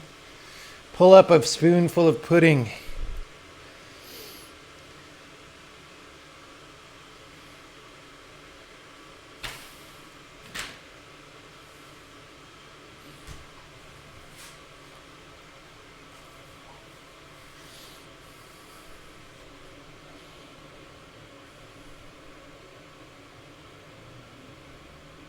Wide grip or narrow grip? I don't know. Like, just like this.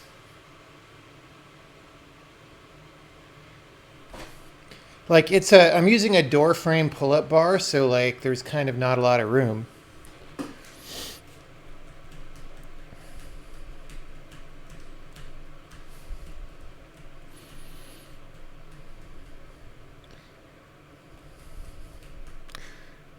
All right. Let's get the water.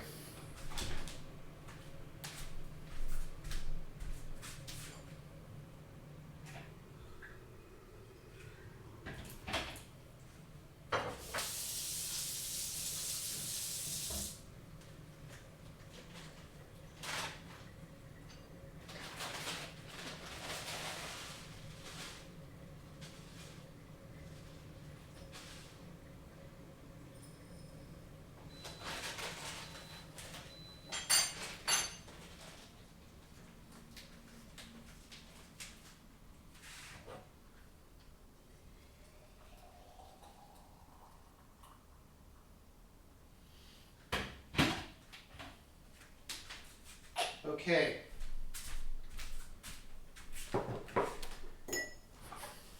Before we talk about this, another way to verify that the result of calling poly is a fully concrete procedure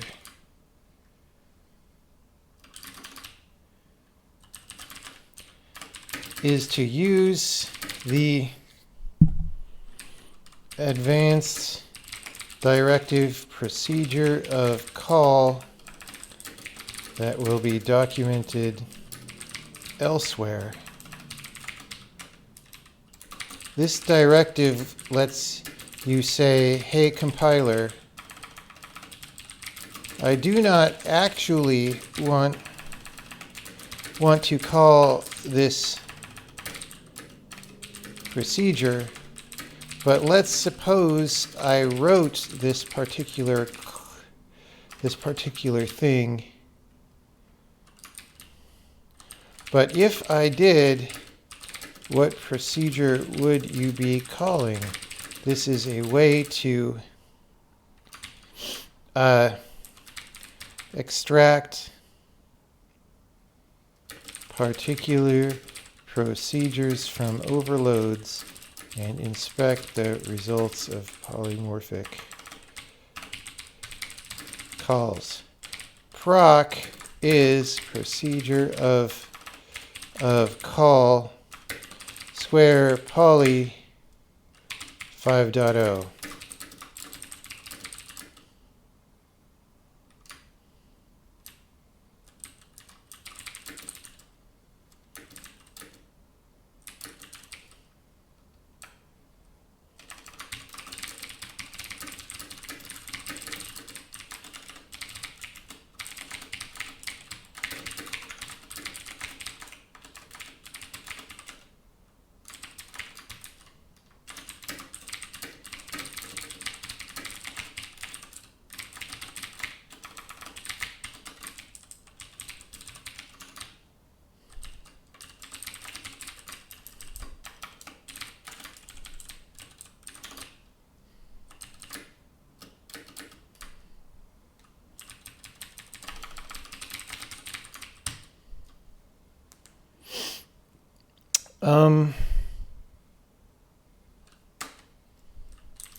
There we go.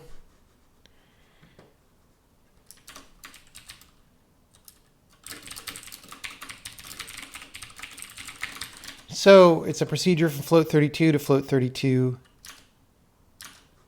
And boom. How good is that?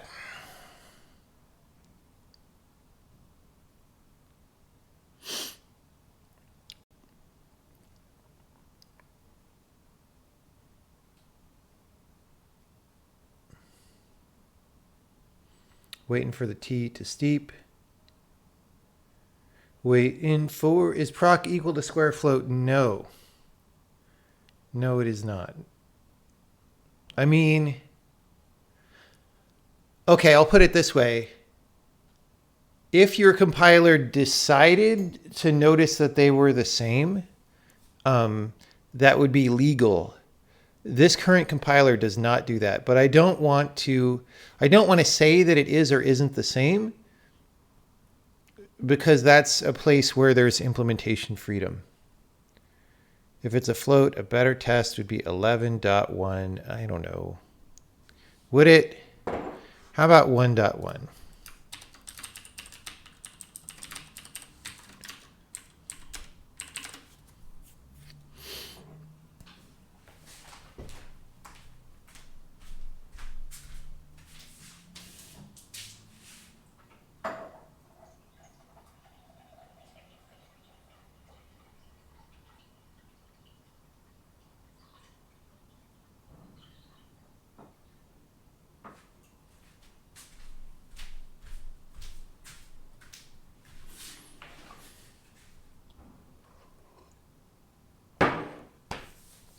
Okay.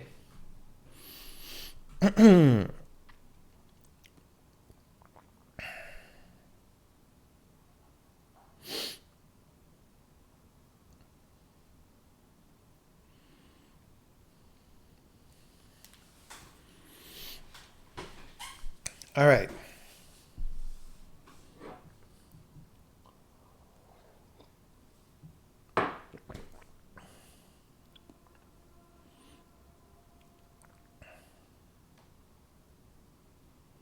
Talking about proc is equal to square float. Yes, that is the answer I just gave you.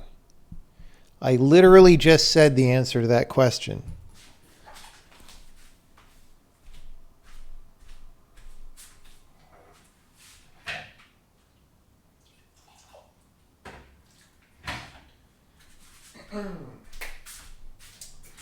I am literally shaking right now.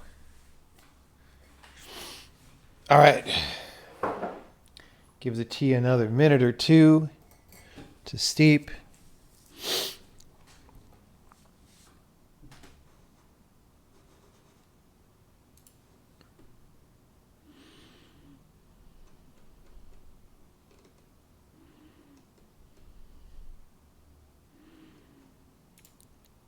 We're on line 363.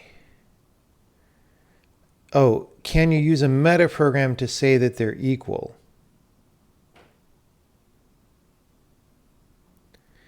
The answer is yes, you could. Okay, so I thought you were asking about, like, would they compare as equal in here, and they would not? If you wrote proc is equal to square float, the answer would be false. If you're inspecting the code with a meta program, you could see that the two procedures match exactly. Yes, that is a thing that you could do. It's just that whether the compiler notices that they match exactly is sort of an open question. Have I considered integrating GPU compute programming? I don't want to get into that. I don't want to even get into why people think GPU compute programming is a different thing from programming. Like, why is that a separate thing? Why is that a separate thing?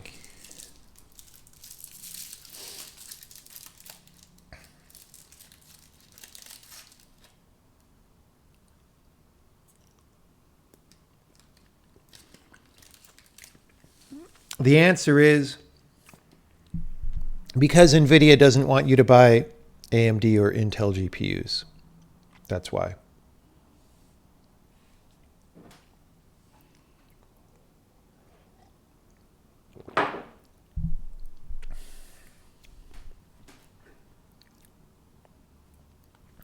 Okay.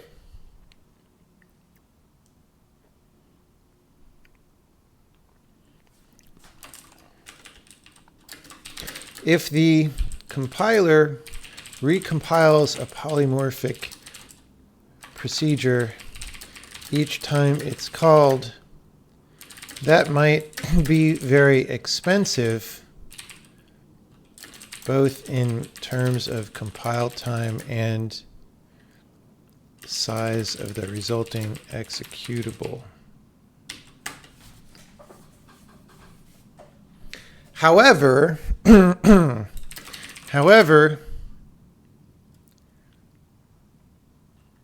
the language guarantees that it will only compile a particular procedure once for any given combination of type variables. If you call a procedure with the same variables with the same types many times, you'll get the same procedure over again.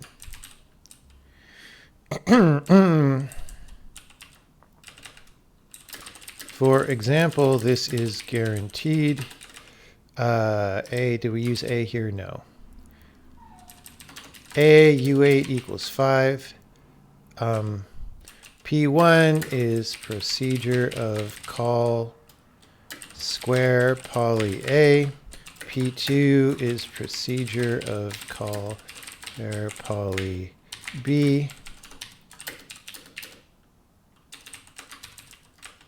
P3 is procedure of call square poly A times 3 plus B.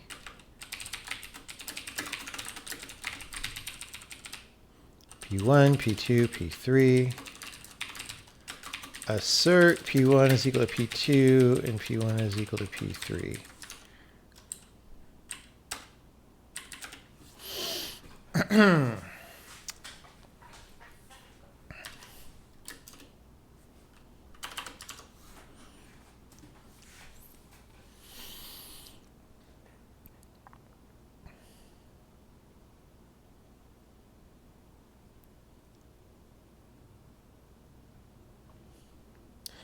Compute used as noun indicates bad. I agree with that.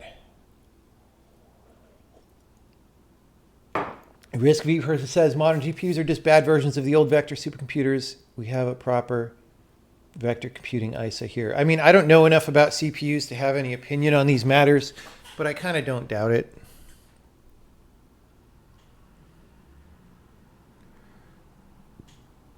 Time to pour the tea.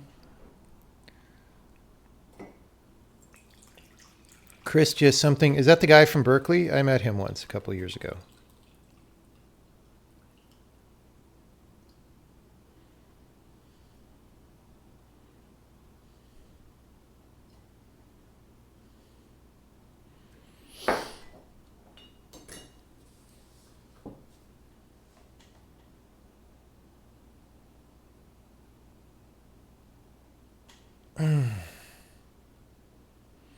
If you called proc with an integer, that would fail, yes.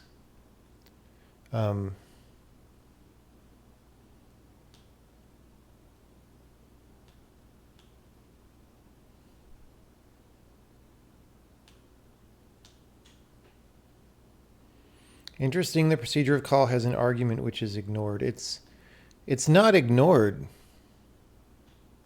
It's just not, code is not generated for it. But the type is resolved. So it's not, you can't really say it's ignored.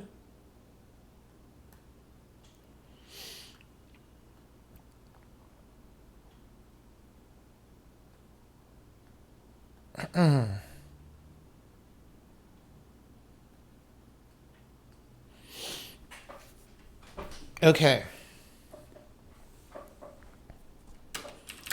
Before any arguments are supplied to a polymorphic function,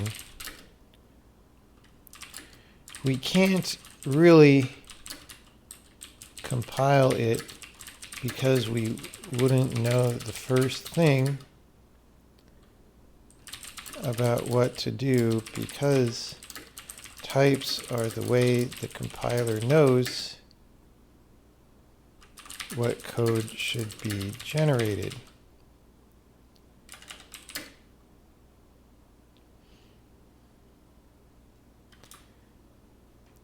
So when you have a polymorphic procedure, any run, insert, or other directives, import or other directives will not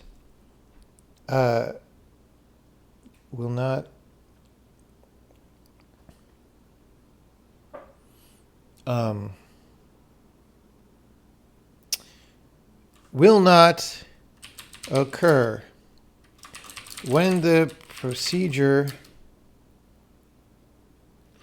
is compiled for a given set of type parameters so that the body becomes live.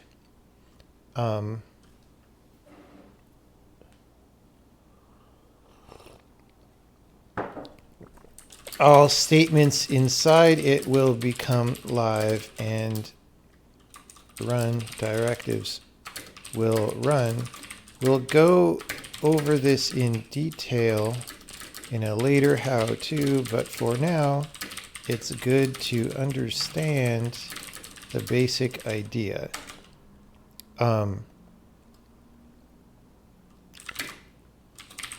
Let's make a procedure containing a run. We'll note that the run only runs one time for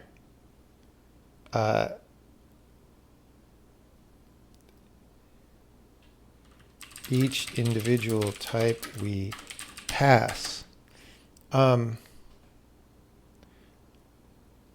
Let's say runner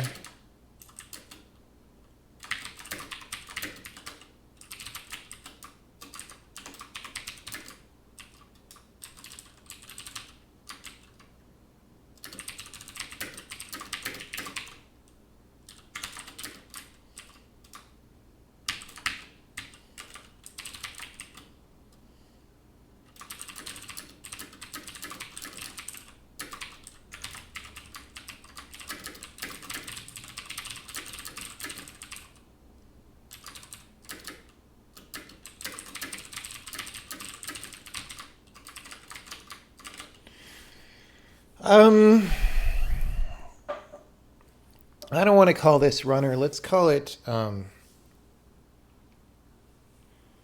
we already sort of used proc.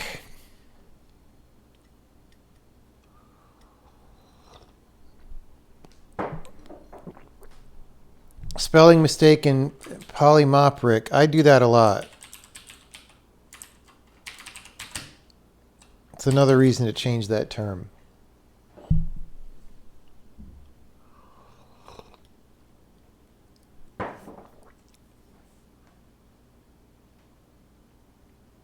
Is there something like static if? Yes. Let's talk about that after this example. That would be a good thing to cover here. Actually, no, that'll be a thing that we cover in the next section.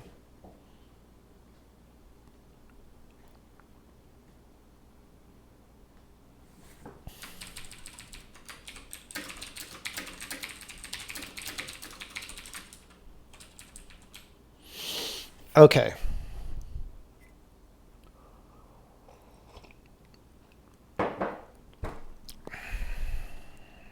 We're going to do some ASCII art again today. Line 390. When you have a polymorphic procedure, any run? No.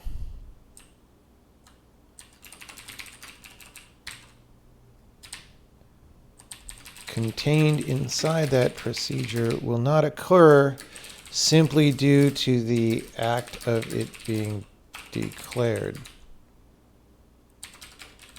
Because no code is generated for a polymorphic procedure unless it is called. When the procedure is called, and okay, that's a better explanation.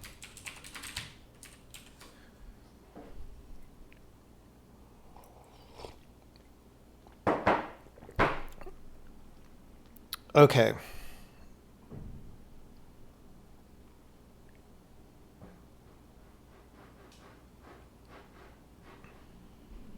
This is going to be really good to give to the people. I should have done this a long time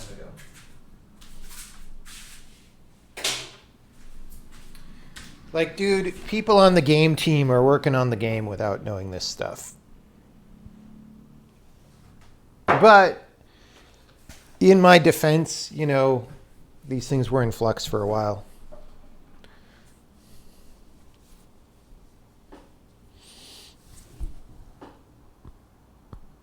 You would have appreciated this.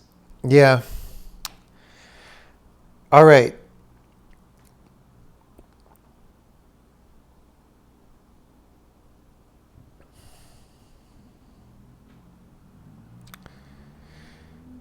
We'll note that the running only runs. Okay, I don't want to call this runner.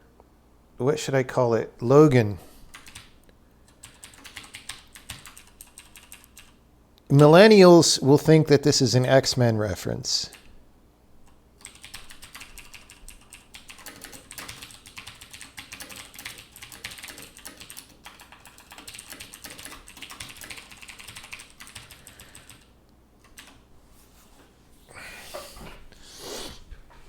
It's X people now. An X people reference.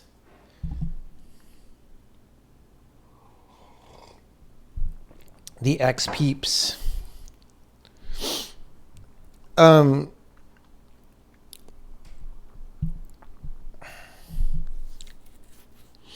Is there, I thought they were going to do a remake of Logan's Run. Did that get canceled?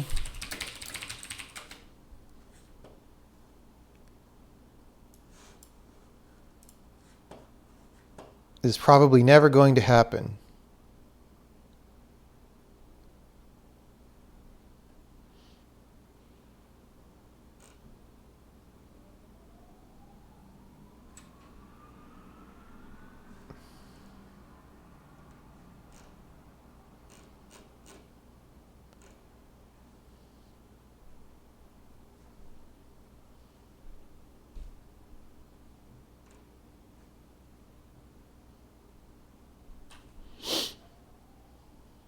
See, an X-Men writer was going to work on Logan. The writer of the good X-Men movie.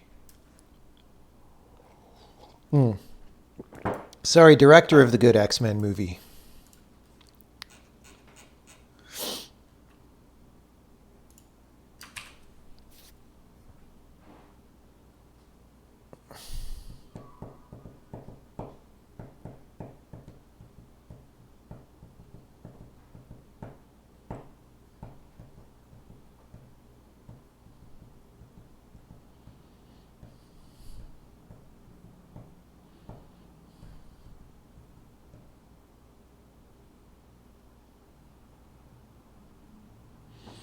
Okay.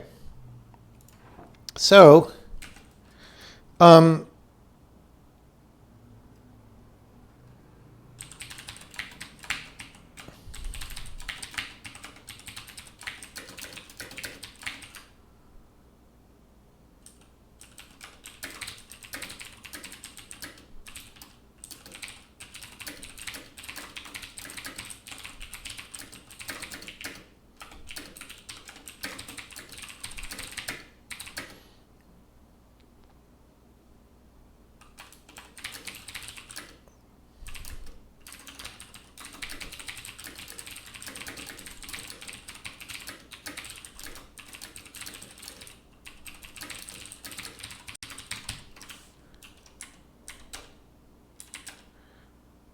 whoops.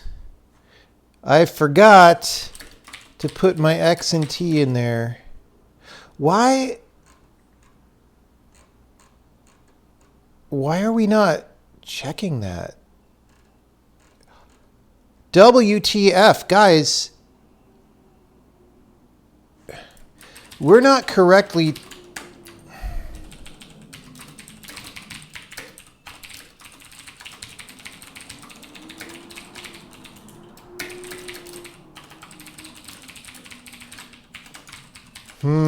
We're supposed to be calling that from default metaprogram and detecting that shit at compile time. Okay, the value of X is 5 of type U8, 11 of type U8, 26 is of type U8. Okay. If we compile Logan,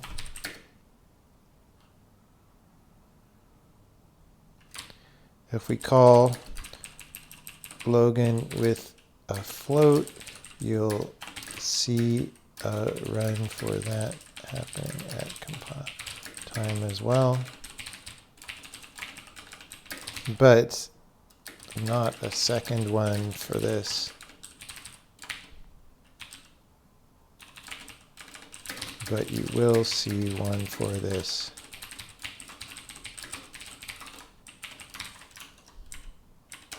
Okay, so compiling Logan for T is string, for U8 for float 32.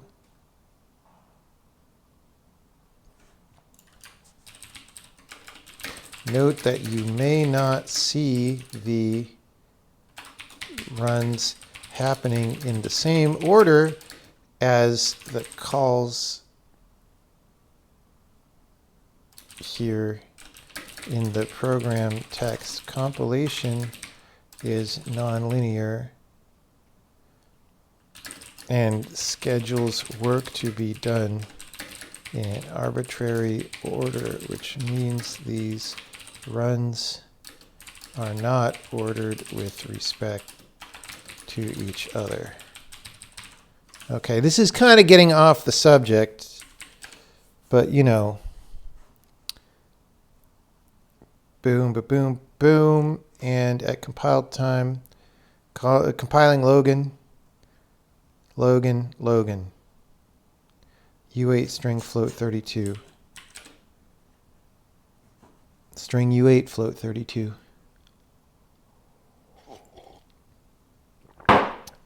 Good. Calling again for U8 version. I literally called it 3 times right here. And there's 1. That was the whole point of this, is to say that we call the U8 version 3 times and it only makes 1. It was a my. If I typoed a my, I can't search for my. I don't know what I'm supposed to do with that.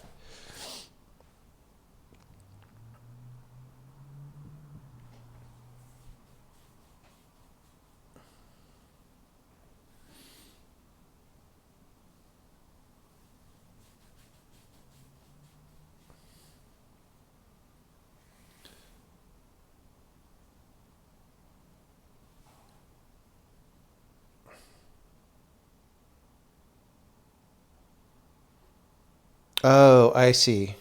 Right.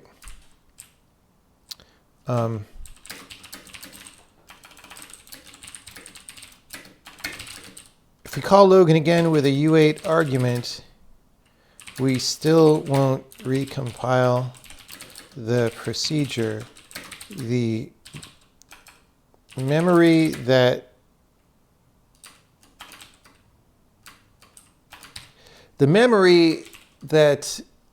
we generated Logan of U8 persists throughout the entire compilation. It's not a short-lived cache. Logan A B minus A. This will not cause another run for U8, even though we did other Logans. In the meantime, this will still be true if we do Logan from other procedures or in other modules. Good point. Good point to be specific about that there. So you still only see 1 U8. Boom. Okay. Good point. What is type of type? Type of T is type.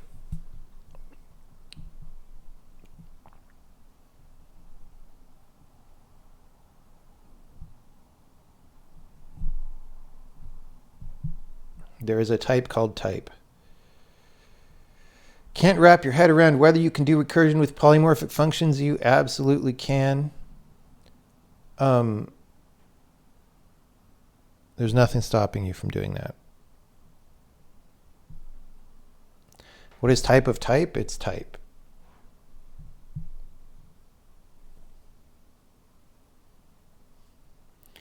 Even if they have directives, yes, because the directive happens once at compile time. We don't want to really go into that here because this file isn't really about run directives. It's about polymorphs, and we're using the run directive to help talk about polymorphs, right? Okay.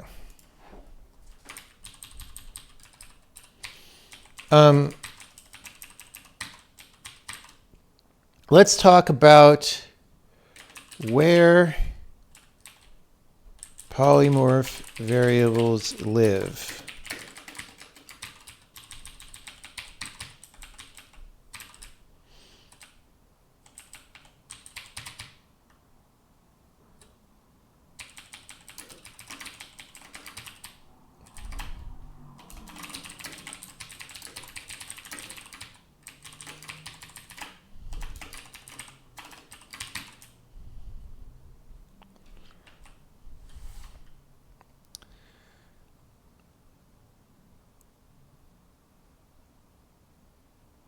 In Idris, the type of type is type 1, the type of type 1 is type 2. Yes, but this is not Idris.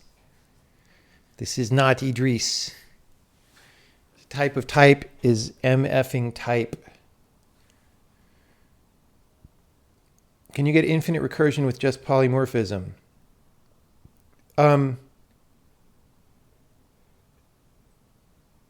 You would have to generate a new type for each level, but you could do that, right? You could say array of T, and then the next one is array of T, and then the next one is array of T, right?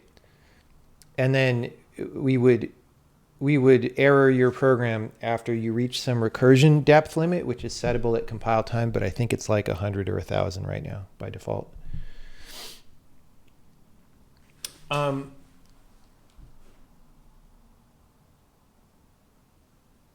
If you want to ensure that all type level programs can terminate for proof systems, true.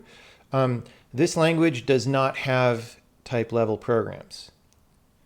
This language just has one level of program that is able to talk about types, right? It doesn't have a separate thing. If you do array pop, array size minus equals 1, run print, haha, okay. Yeah, there's no problem with doing that.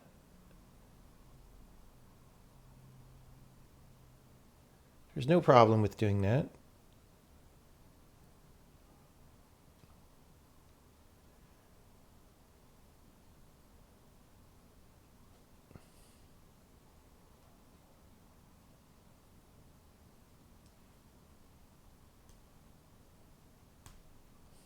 C++ can run game of life in template metaprogramming at compile time, but can't find declarations out of order. True. Also, though, that game of life that you wrote in template metaprogramming is but ugly and ununderstandable. So it's got that going for it, which is nice. He's referring to his yeah, but I don't know what the previous question is. Do you recompile polymorphic procedure each time, even if it doesn't actually depend on types? That does depend on types, though. I don't know. There's a $T in there, so I don't understand the question.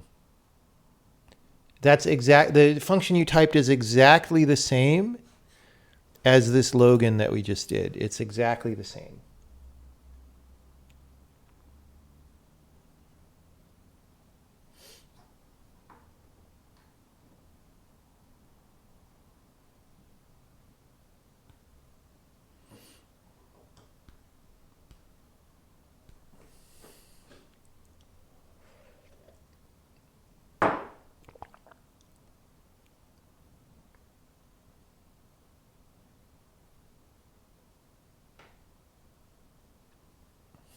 Okay.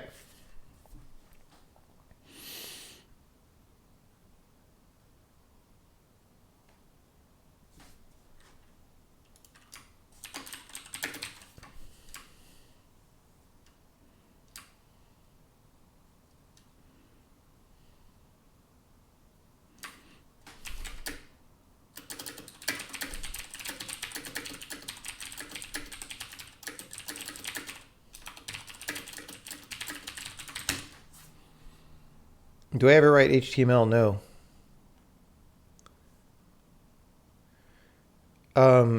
No. No, I do not. Okay, so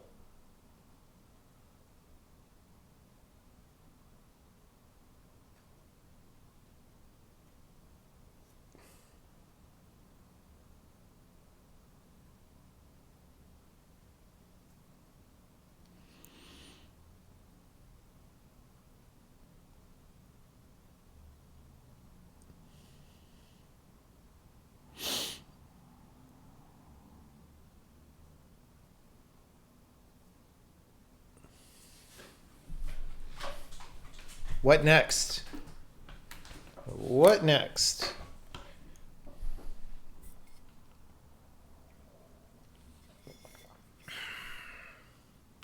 Question is about that you can imagine some machine code for all versions of array pop.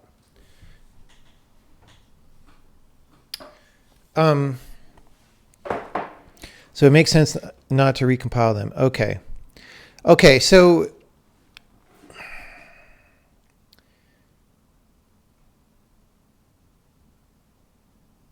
right. I understand now.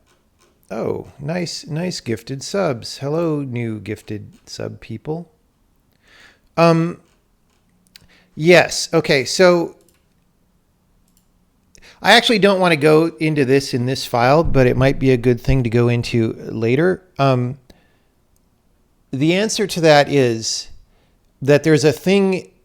The thing guaranteed by the language semantics is what I've already said, is that it will, for any different combination of type variables, it will recompile it, and it will generate that run. And that needs to be true in order for you to be sane as a programmer of the thing. However, that doesn't mean that in the final executable, it'll point to different functions, right? Like the compiler is free to remap the binary to the same thing if it matches after that. However, it's not allowed to do it before that because like there's multiple different reasons to use type parameters, right? One of the reasons is to generate instructions that handle different sizes of data or whatever, right? But another one is type safety. And actually yet another one is like metaprogramming and stuff, right? And if you want to do things in metaprograms, you need to know what's going to happen, right? So that's sort of what's going on there.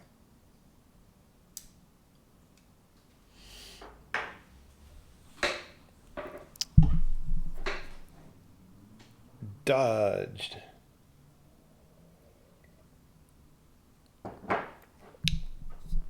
Do we also enforce strict aliasing? It's a long story. It's off topic. We're not going to talk about aliasing right now because I'm writing documentation about a totally different thing. Okay.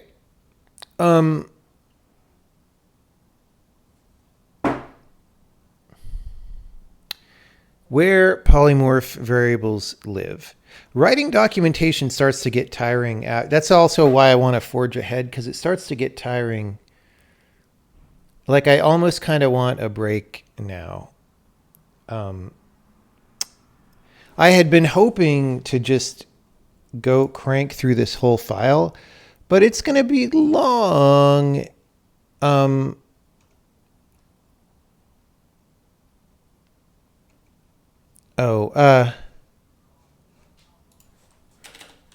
Note that this deduplication behavior is very different from what you get from a language like C++, at least classic C++. Do modules help with this?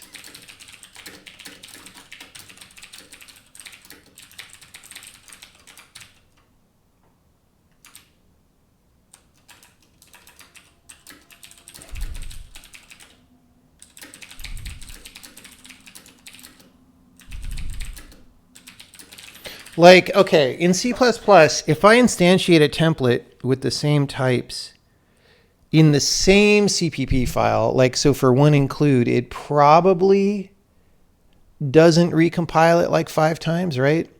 But if I call it from different files,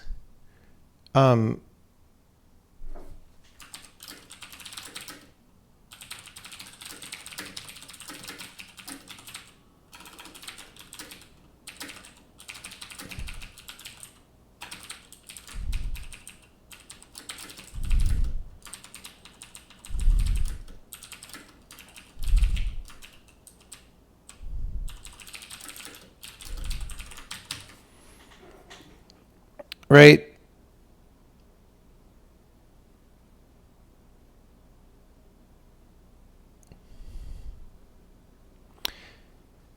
With structs, it depends on the type, not the layout. So you would get 2 different compilations.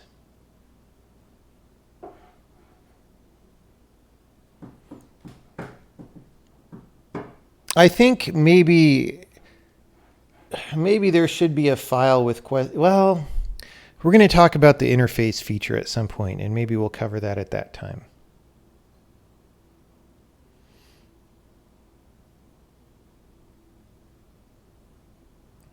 Does the tooling similar to Rust Cargo like it auto-generates docs? No, auto-generated docs are garbage.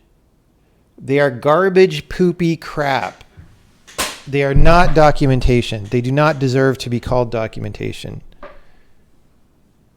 We do not build a system that encourages you to auto-doc.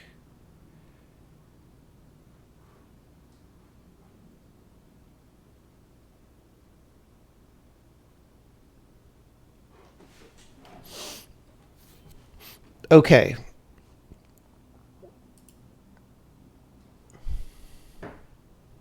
Do I think JavaDoc? Every AutoDoc system that I have ever seen was garbage. Every single one. Ever. Ever.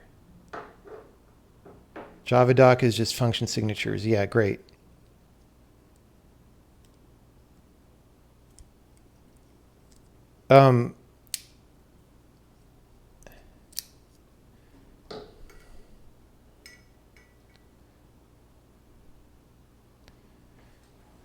Like, nothing makes me more, actually, some things do literally make me more angry, but I get very angry and frustrated when I'm trying to program using something like LLVM, and I try to look up documentation and I see a bunch of like AutoDoc generated stuff. It's horrible.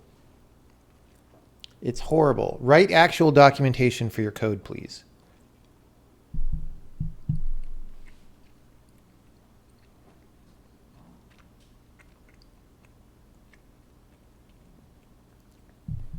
What would I recommend for C++ mallet crash? It depends what operating system and compiler. If you're compiling with Clang, you could use address sanitizer, and that will help you. I guess Valgrind kinds of things do that. On Windows, I use a program called Dr. Memory for that.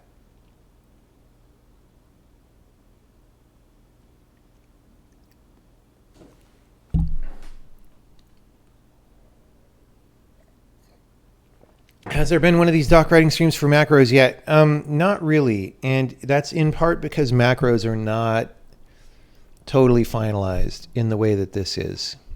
Like, this functionality that we're documenting right now has been around for a while. It's kind of stabilized.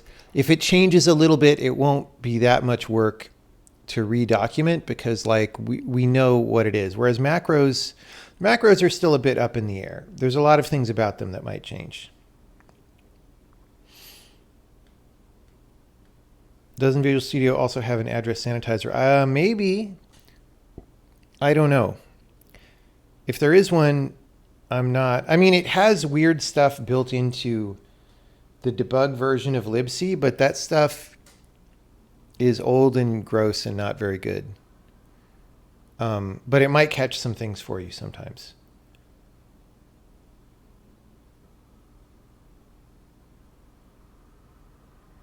Autodocs are totally replaced by file search. I mean, that's true. Like, in these days when you have a very fast SSD relative to the size of source code, if you just search your source code for the function name, that does most of what you want. Let's see. Address sanitizer. Starting in 2019. Yeah, I use Visual Studio 2017.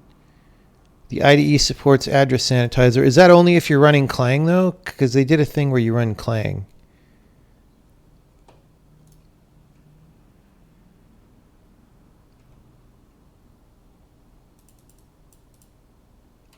It doesn't seem to say that.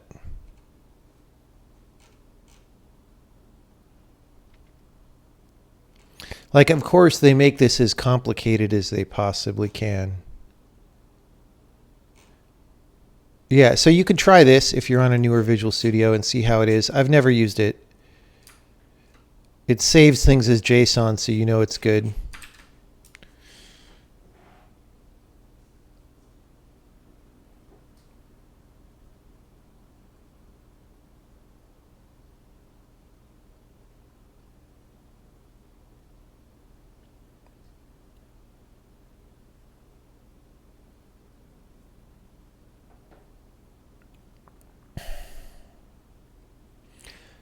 Docs generated from XML notations, etc. in code aren't such if they're based on good, well-written annotations.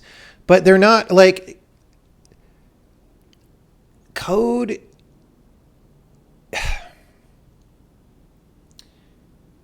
Code is not really a good place to do thorough documentation, really. Because you want to get deep into concepts and stuff, right? So here, it kind of works because the code isn't trying to do anything. All the code here is trying to do is illustrate the concepts that we're documenting. If we actually had real code that was complicated, and then we tried to write actual high-quality documentation for it, A, the volume of documentation would vastly dwarf the volume of code. B, it wouldn't really be organized in a way that an autodoc system would understand. And C, once you started adding enough markup to try to tell the thing where all the things go, it would become hard to read. Just write a book. Read a book. It's better. It's better. It's just a quibble over terminology. I see. I don't know. Again, I hate every single autodoc that I've ever used for my entire career, which doesn't mean that somebody hasn't written mildly reasonable documentation of that form. It's just that I have literally never seen it.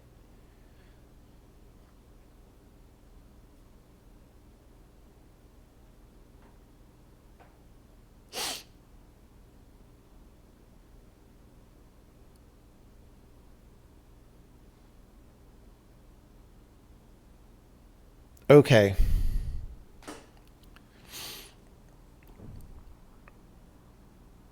Kind of the inverse of autodoc. Yeah, I think the inverse of autodoc would be better than autodoc, but I still don't think it's that good.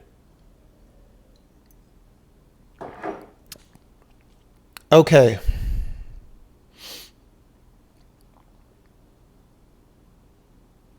Where polymorph variables live. I definitely feel my documentation brain being tired. But we're forging onward. You know, I'm having nightmares of my hard drive being corrupted, so we're going to check in this progress.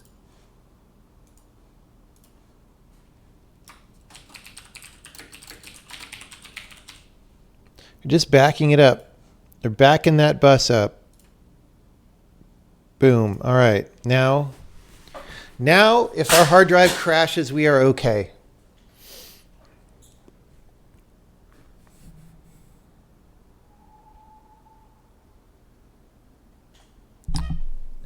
Okay. Where polymorph variables live.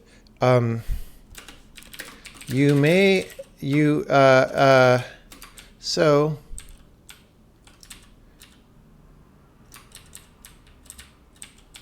in the previous examples, we used our polymorph variables like t in code. Let's get more specific about how that works and what you can do with it. Starting with this example.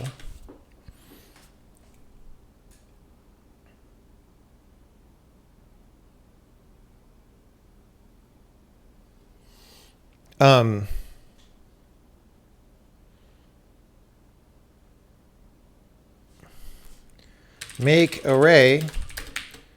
I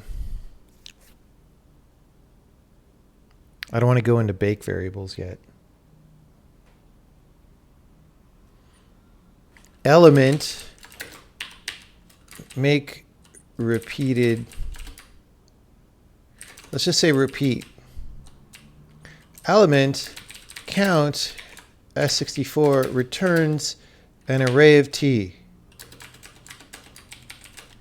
Result, t, for one to count, array add, result, comma,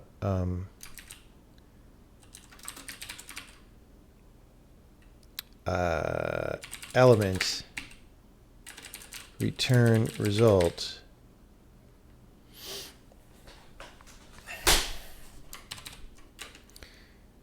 A is repeat, 5, 69105. B is repeat hello sailor 5. A is whatever. And B is whatever. Right? Okay, so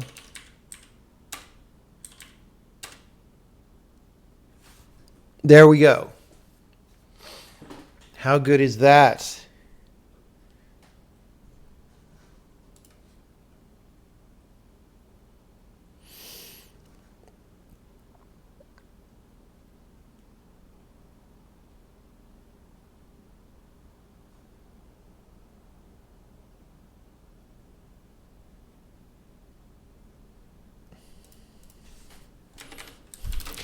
Note first that repeat takes a mixture of arguments with polymorphic types and arguments with non-polymorphic types, which is beside the point, but something we had not yet demonstrated. Takes. Okay.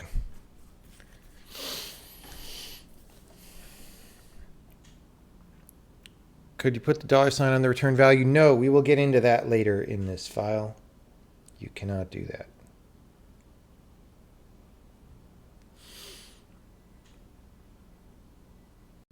Yeah, Knuth's tech book, which I have a copy of on my bookshelf here, but I haven't read. I'm trying to make my way through all the books.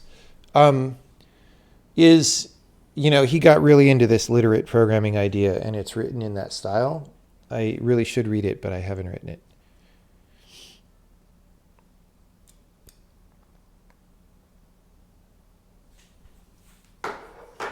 Okay.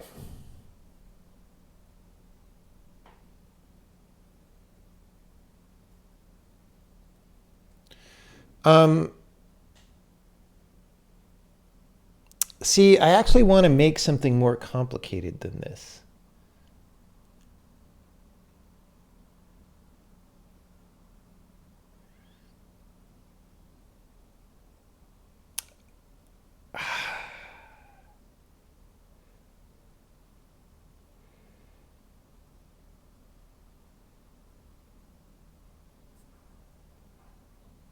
What can I do? I want to make a subscope where I make a temporary variable.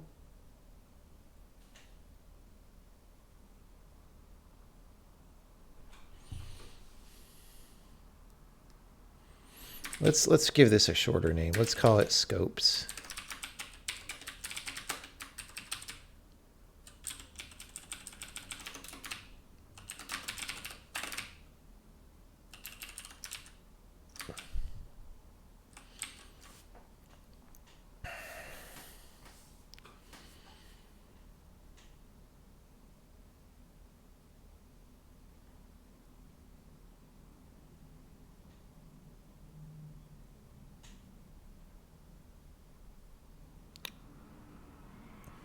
PBRT book. Interesting. Okay. Repeat, element, T, count, S64.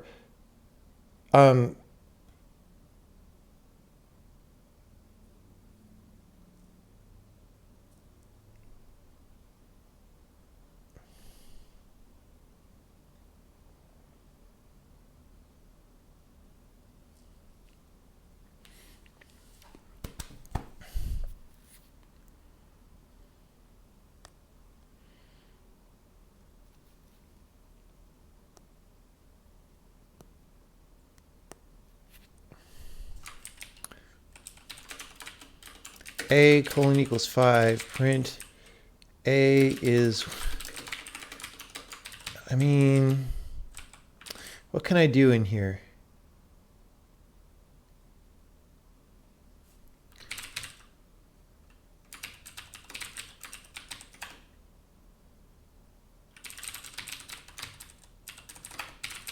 Itism. Okay, items is 5.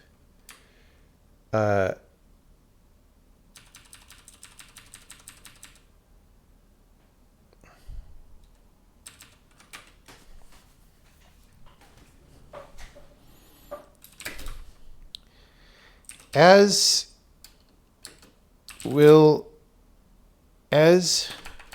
covered in a previous how-to, which has probably not actually been written yet.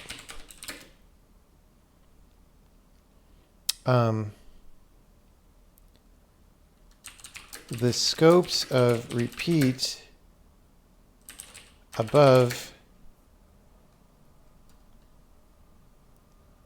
will be arranged in a particular nested structure when you refer to variable names from various points in the procedure. This scope hierarchy determines which values you get. Polymorphic procedures have an extra scope sitting on top that other procedures don't have. This scope is called the constants block, and it looks, and the overall structure looks like this. Here comes ASCII art time. So we're going to have constants. Oh, don't do that. Oh, we've got to. Let's do this.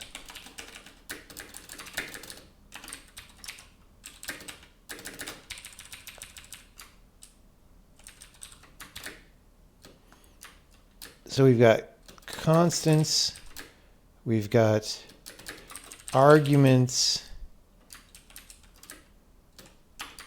returns,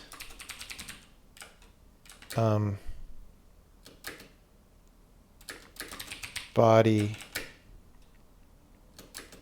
subscope,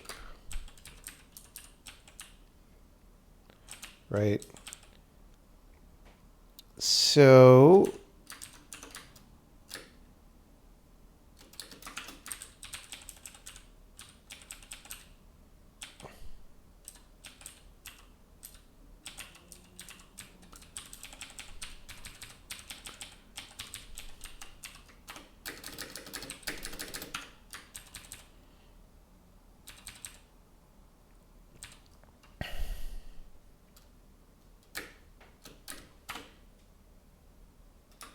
when a variable such as t is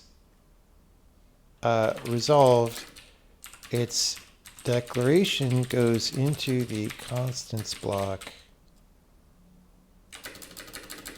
which means it can be seen from all other scopes in the procedure, which is why we are able to return a value of type t.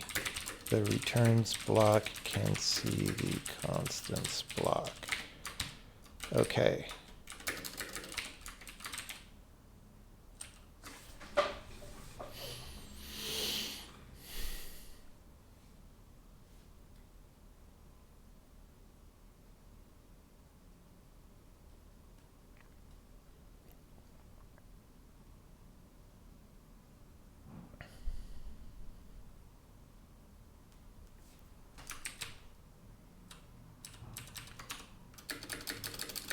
For the invocation of repeat, where the argument was hello sailor, these scopes, we produce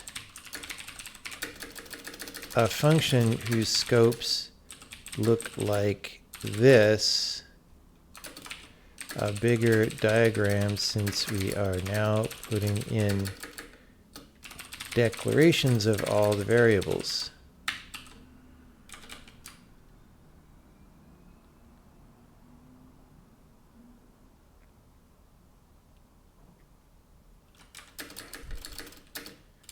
Note that we actually skip some stuff for brevity. For loops have two scopes of their own, but since we didn't use any of the iterator variables of the for statement, we are ignoring these. Okay. So we're going to say we've got well, let's start with this. But it's going to be like constants is going to say T is bound to a string, all right? And we're going to have our super good ASCII art here. Okay.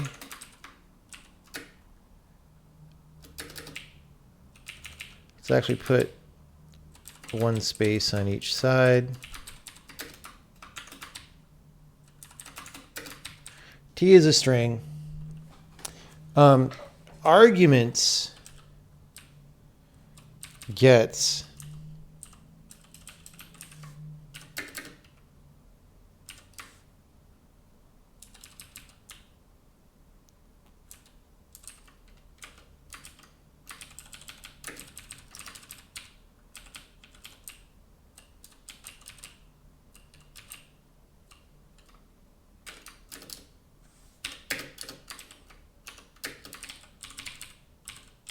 arguments gets two things. We get, what were the variables called? Element and count.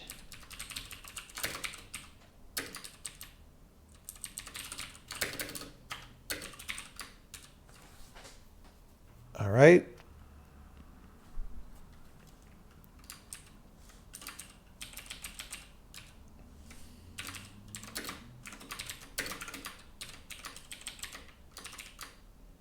And the returns is going to have some stuff too.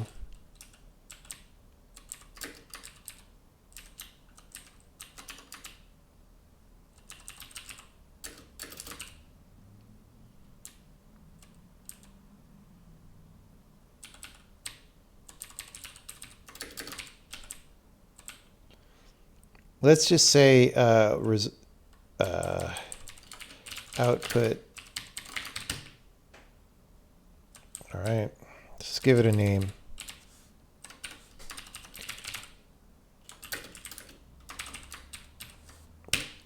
All right, in the body, we're going to have result is this, right?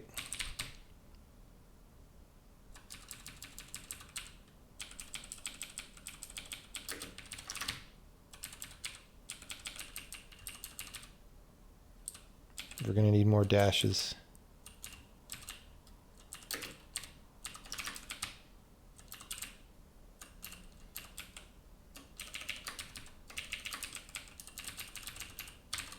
Okay, and in this subscope, we're going to need items is an S64. Okay. Does that make sense to people?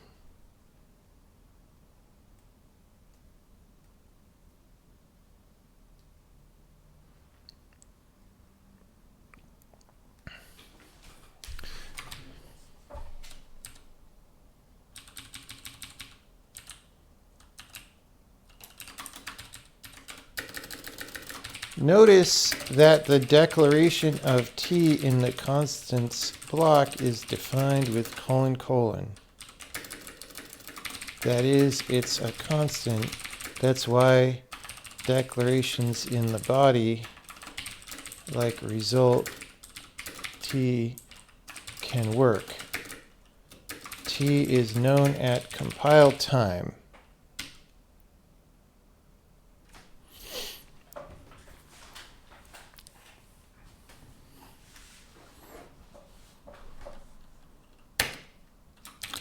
This means T can be used in other ways that compile time constants can be used. For example, inside a nested procedure. So,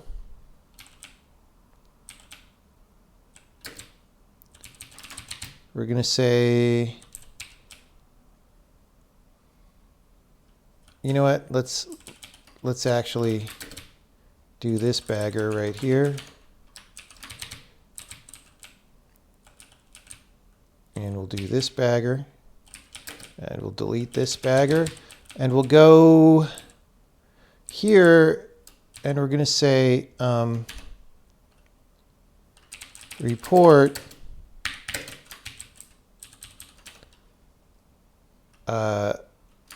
insider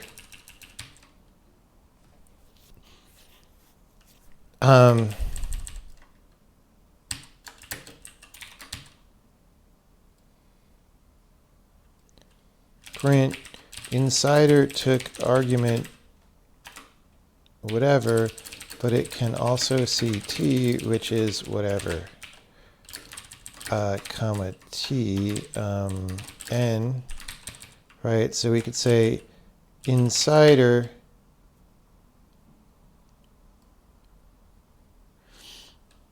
count times count, whatever. We're just doing that. Okay.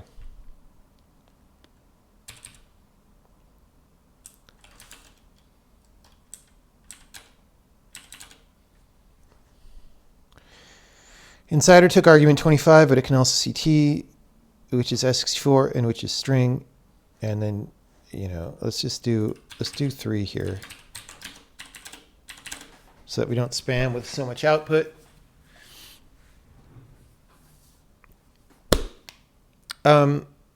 Actually, let's do the size. Size of, that involves T. Let's not even do that.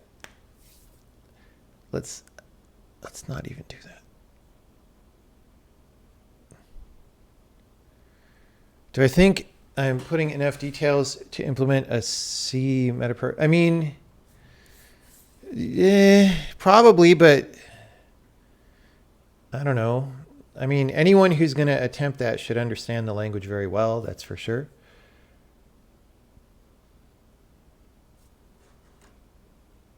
Why is T a string? Because this is the particular, let's put a comment there.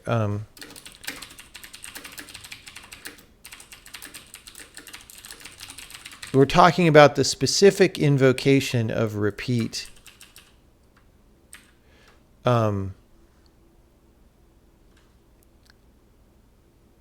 that had a string, right?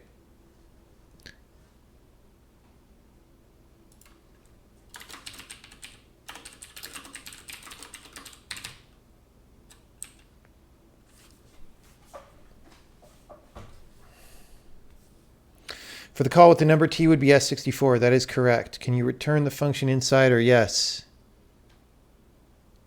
Yes, you can.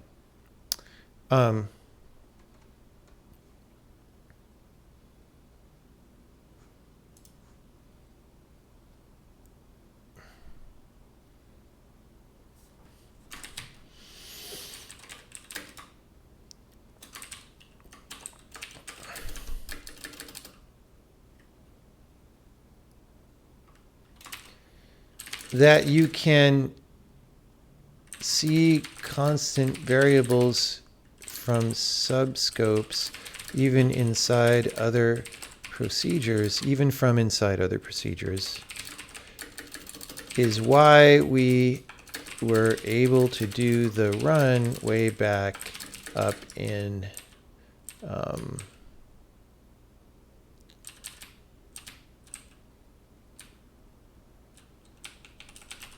the declaration of Logan.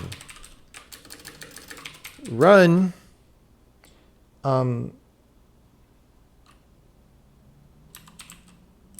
creates its own procedure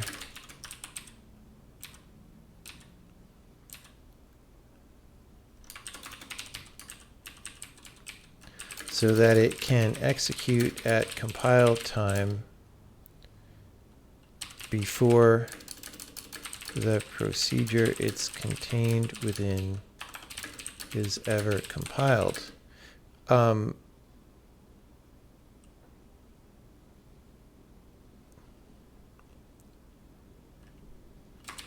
But we were able to print T from that run because the run is nested within a constant scope holding T as a constant. Okay.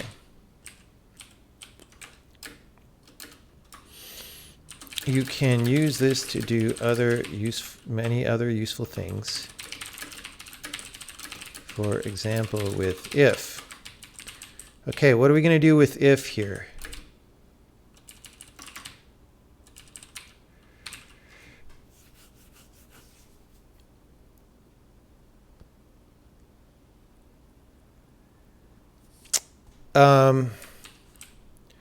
Let's say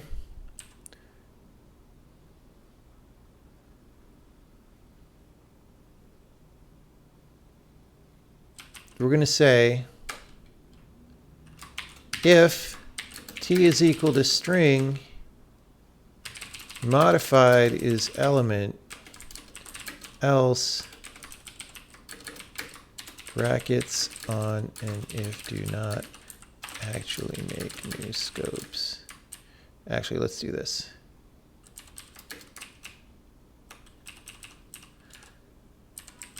Else modified is to upper element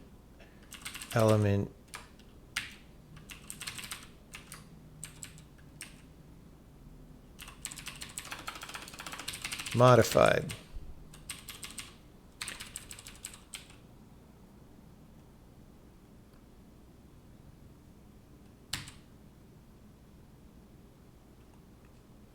Okay. To upper, S is a string.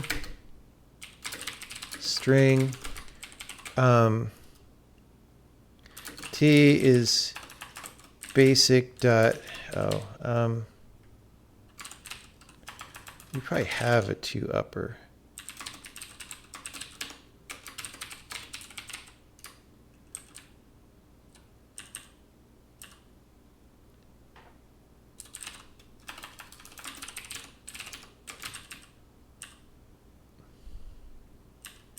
That's destructive in place to upper, right? Return string dot to upper copy string of S, right? All right. So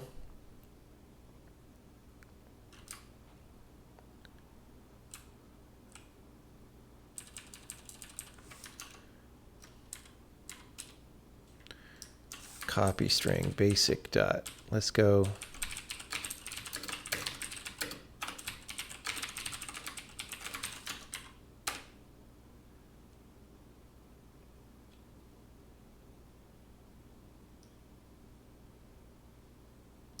All right.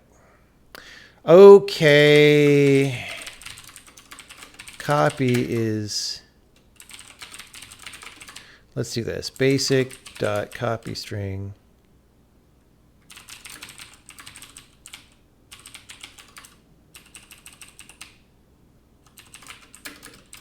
This is a destructive in place routine. All right. We'll do that. Okay. So there we go.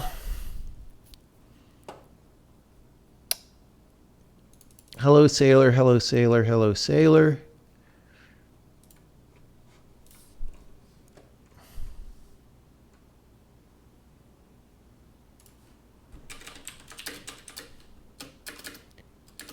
Here we used if to do different things depending on the value of t.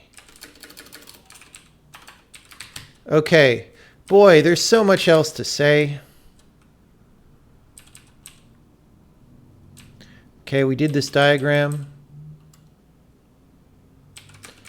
We're going to have to do like a polymorphism part 2 before we even get to structs, maybe.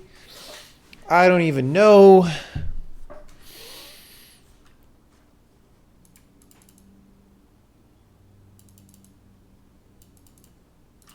Okay, we did this. We did this.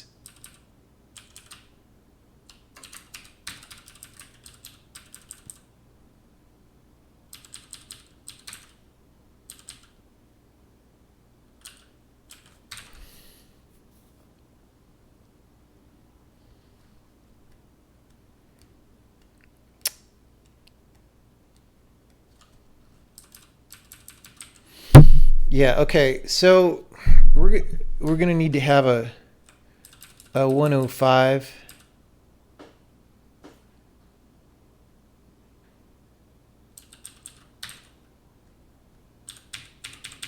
We did that. Okay, we're getting there, guys. Oh my god, we're 644 lines.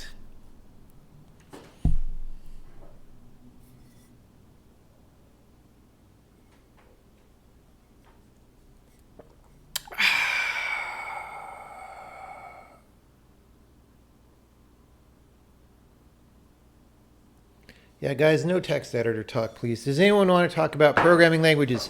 Are there any questions about what we are discussing now? Please. Please.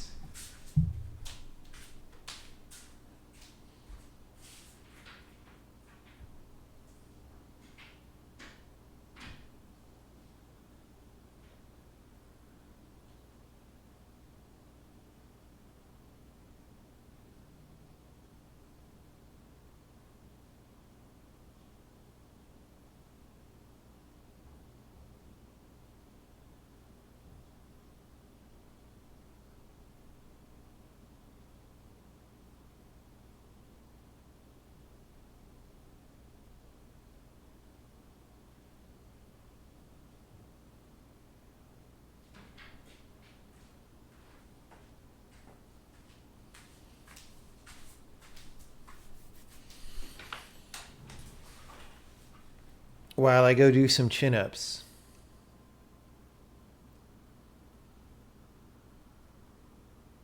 Can you if only on the type? You can't if non-constant variables. No. So if n is not constant, you can't do that.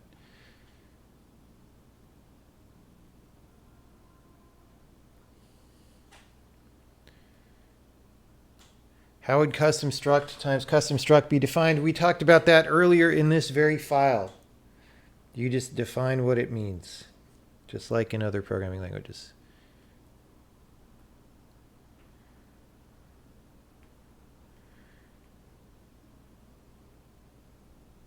All right. I'm going to do some chin-ups, and then we're going to come back and try to go further. If my brain is too mushy, we might need to take a break, because I don't want documentation quality to suffer because my verbalness gets tired. It's 80 degrees out. Oh, I feel like we're going to take a break soon. But first, okay, any questions about this so far? These are the notes. We're going to talk, I guess, next about that return types. We're going to put a short note about return types. And then this is a thing, right?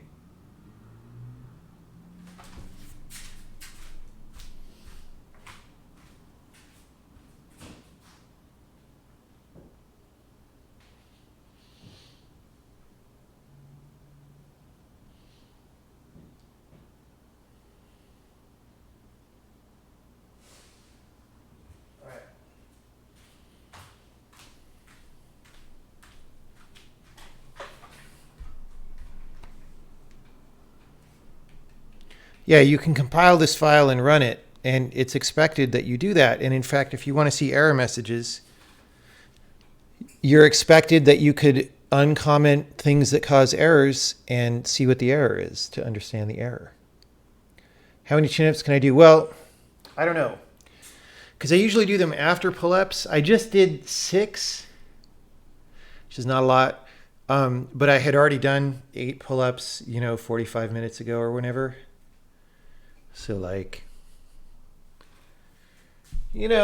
working on it. But I turn 20 next year, so can't expect me to be that strong anymore.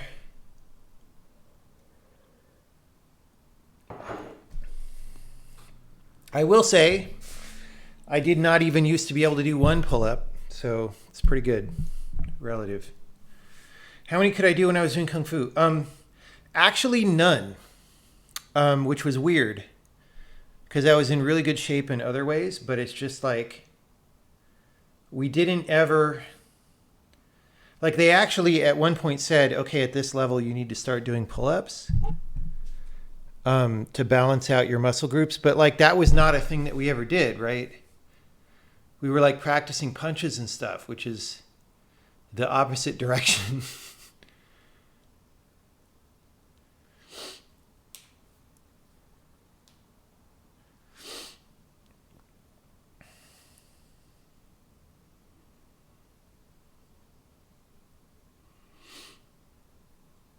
And also the Kung Fu I was doing was really a lot about legs. It was way more about legs than arms. When's the next multi-threaded Weissman? Not sure. We'll see. Any ergonomic keyboard mice recommendations? No. I've never been able to use any of that long term and have it be good.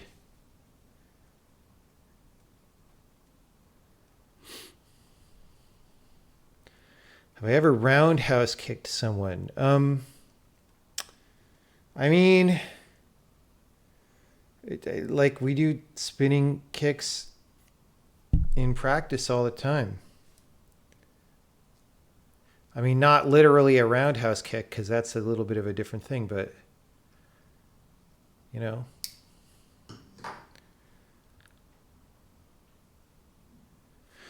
Okay.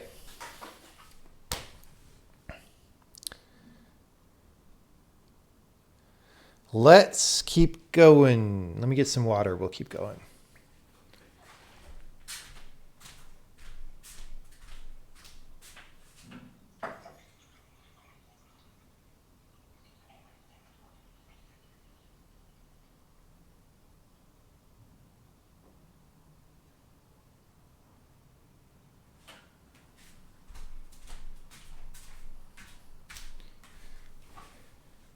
Tempted to get back into martial arts? I mean, not really.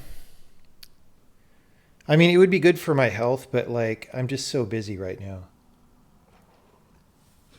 I'm so busy. Okay.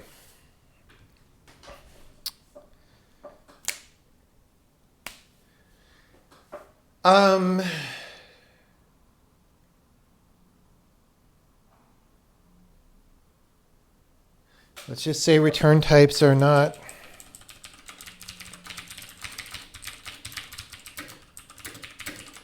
That's going to be the next thing. It's going to say this. Return types are not matched.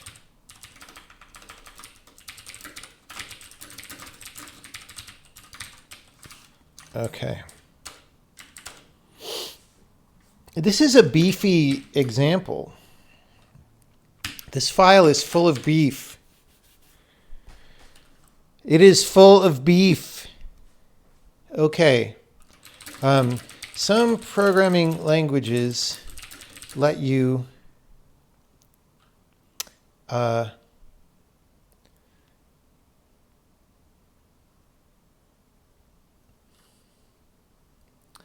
infer a procedure's return type from the body of the procedure. And so I think we actually talked about this. Yeah.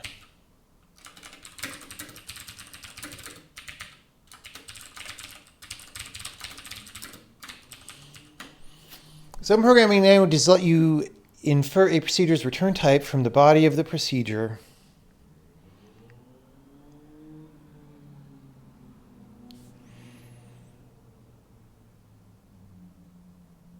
And that return type could then affect the argument types that you need to pass in order to correctly call the procedure. As discussed in, that is the opposite direction of how type inference works in this language, and we like to keep... I don't feel like this first paragraph is very understandable, so if someone wants to think about what I should say there, that's better, we would appreciate it. We like to keep things as understandable for the programmer as possible.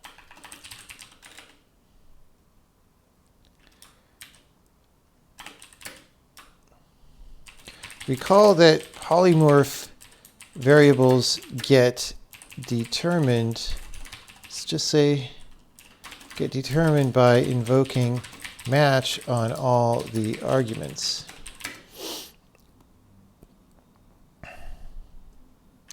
That means if you have a $sign on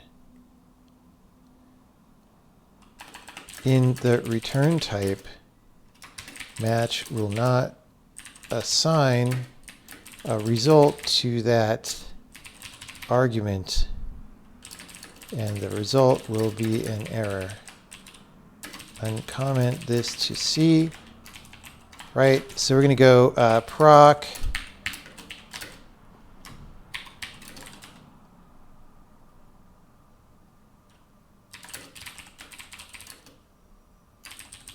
return 5, right?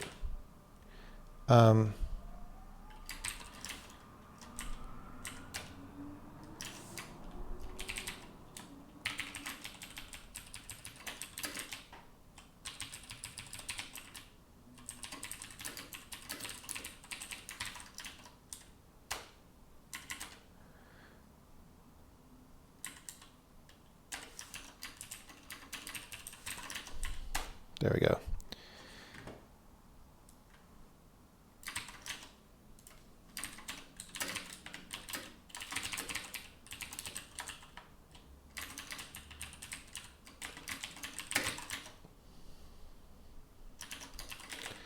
Defining proc as we have here is not by itself an error, because there are ways you can supply T to complete the declaration of proc. We'll discuss those features in future installments, but calling proc as we do here is an error.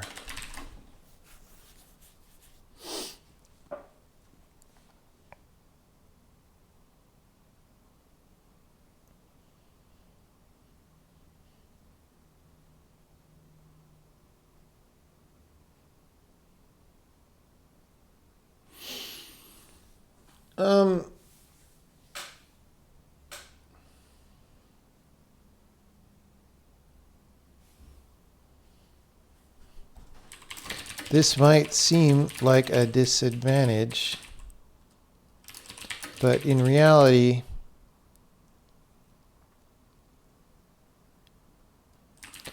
automatically inferring return types from the body of a procedure is not usually useful, and the amount of confusion introduced is not worthwhile. By having a type checker that is less clearly directional.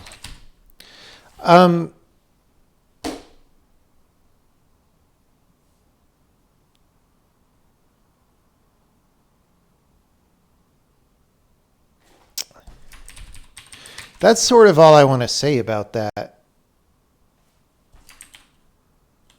Like, maybe we don't even call or print this because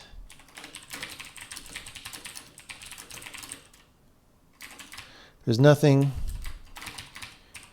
printed inside this call, so we don't print before it. Okay.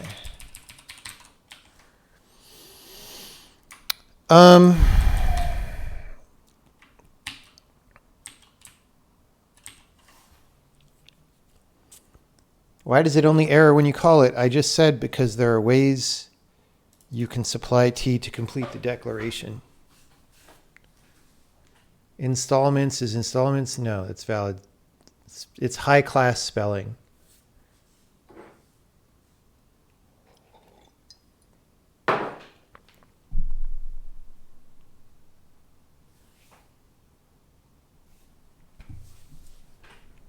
Get classy, guys. Get classy.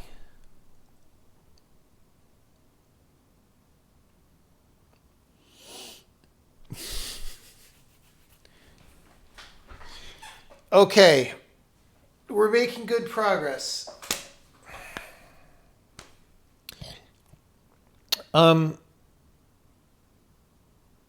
Let's call the next one type variable hygiene.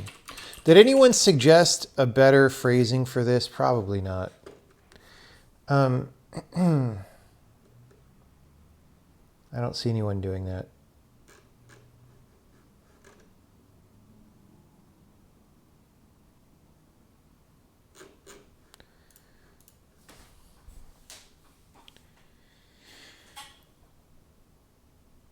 Can you create a polymorphic function that compiles, but it's impossible to instantiate? What do you mean? Like compiling and instantiating are the same thing. Do you mean that you could declare? I mean, this is an example of something you could declare, but can't instantiate like this. But like the body of the function does not compile unless you instantiate it, and then it does compile, right? So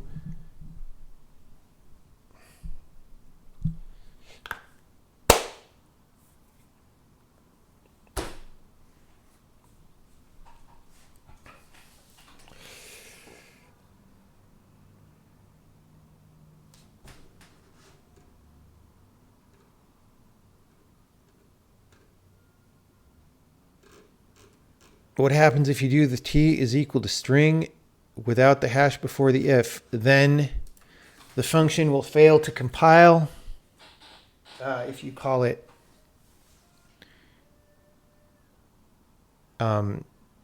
so going back to here,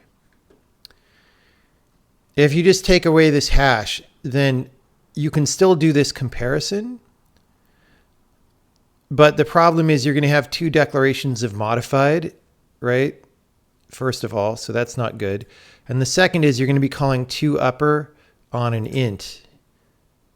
And you're going to be calling times on strings, and neither of those will compile either, right?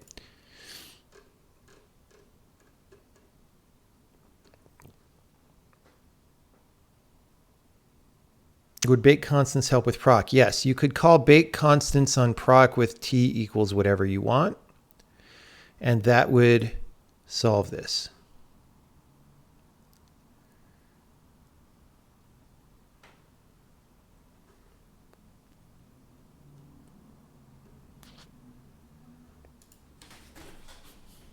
That is one of the ways. It might be actually the only way for that particular procedure. Well, I mean, you could also do a modify on it.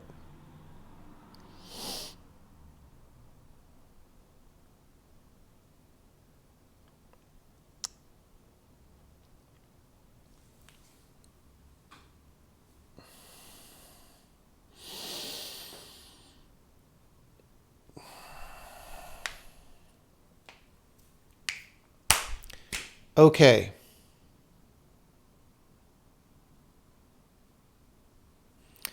Let's just type variable hygiene. Hi, Jean. My name is Joan.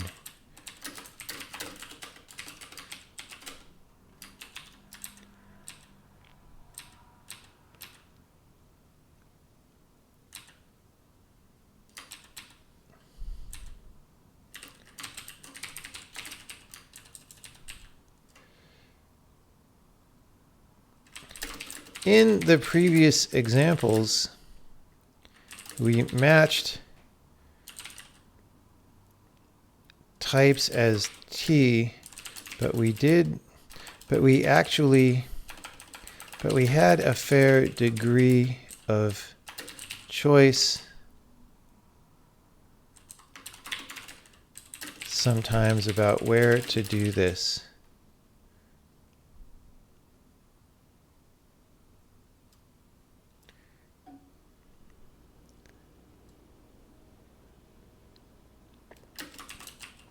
When you have a compound type like array of int, like 3int, or pointer to array of pointer to 3 vector 3, you have various choices about where to put the $sign variable.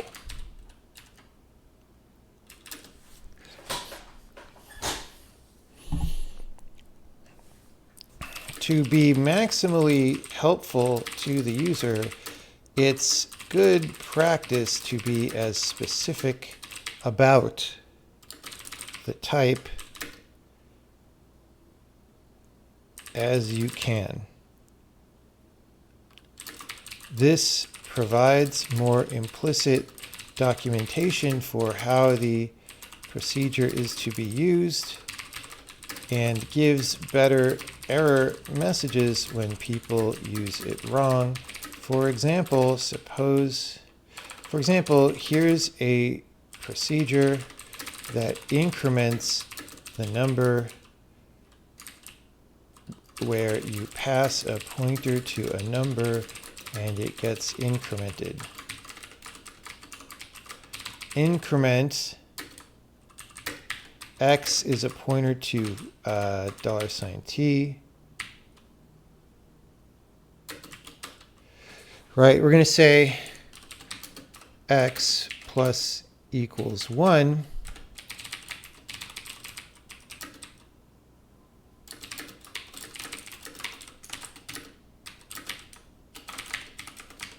Okay. Increment 5, increment 1.1, uncomment this to see an error, increment hello sailor. Right, so there, whoops, I screwed up. We've got to pass pointers because that was the point. A is 5, B is 1.1, C is hello sailor. A, B,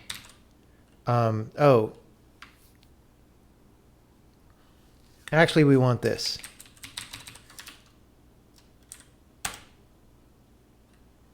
And I've got to call it. Okay. Type wanted, pointer to $T, type given string. There we go. Incremented, whoops. Incremented x is 6, incremented x is 2.1 of type S64, float 32. Okay.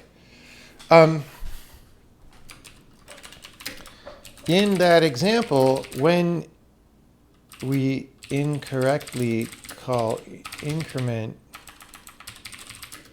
with a string, we get the error. What was it? What was the error? Let's just do it again. What was the error, please? Error, please. is a hero from Greek mythology. Okay.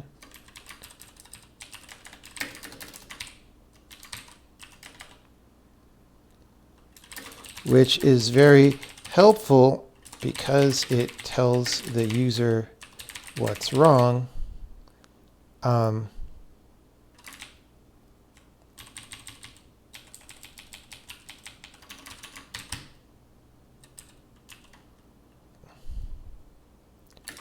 But suppose we declare increment differently.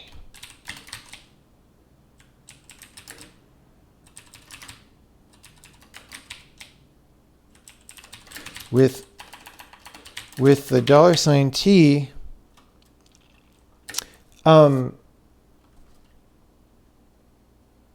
with the $T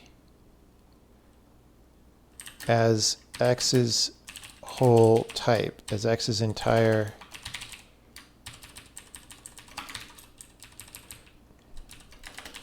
it's just a one character change, but it results in a much worse user experience akin to old style C++ template errors before C++ introduced concepts which are very ugly in their own right. Does anyone even use concepts yet?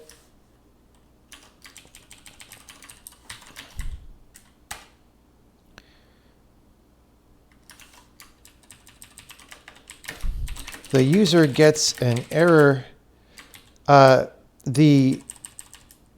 when the type of x is $T, then T : string, so that the header of increment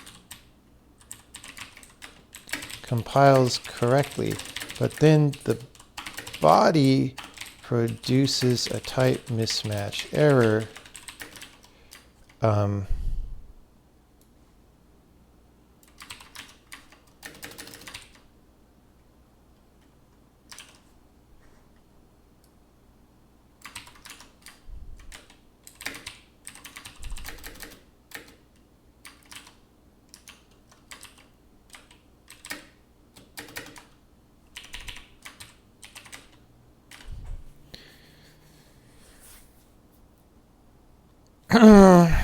And the poor programmer has to trace this back to figure out that it has to do with x being the wrong type, which may not be too hard in this case, but in real code, the procedures can become large and convoluted and much harder, much more time consuming to reason about.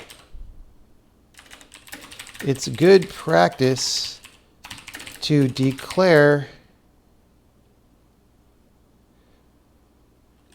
your type variables so that they are as specific as possible. That's why our array add above looked like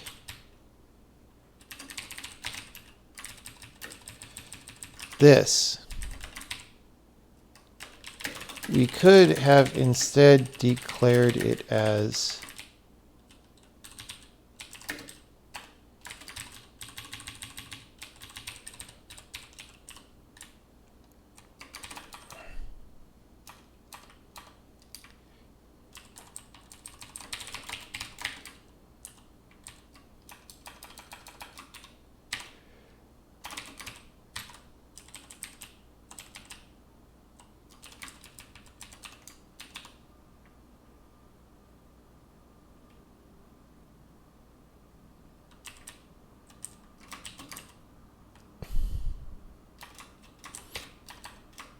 S. Let's call it S.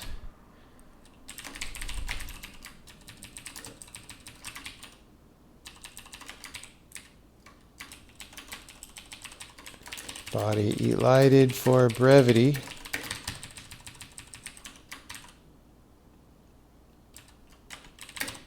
But if we call this incorrectly, we become much sadder than with the original version. And this call to see the error. All right, so we're going to go fruits is a string and array add fruits 42, right? And that'll give us an error. Oh, I didn't comment out the increment. Lol. Okay, error, undeclined identifier array. Oh, whoops, array add 2.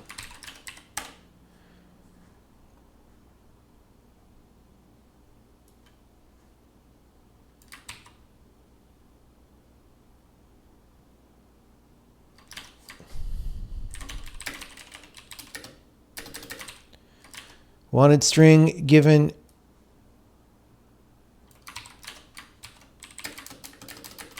in binary operator equals while generating a polymorph of this procedure.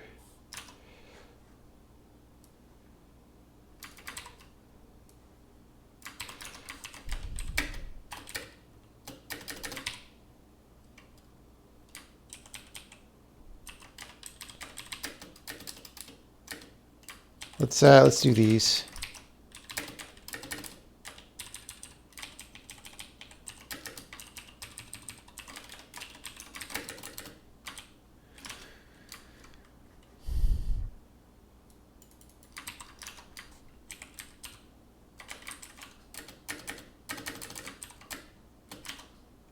And then the highlight part is it's actually this, which is weird.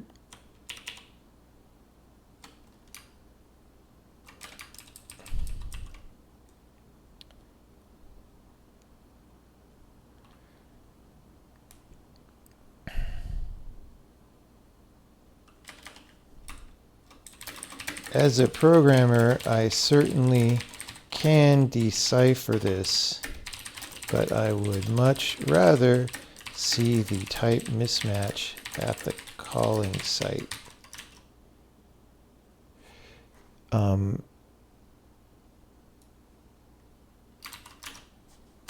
With the indicator of which argument is wrong. This error keeps going, right? It says the polymorph was triggered here, and then here.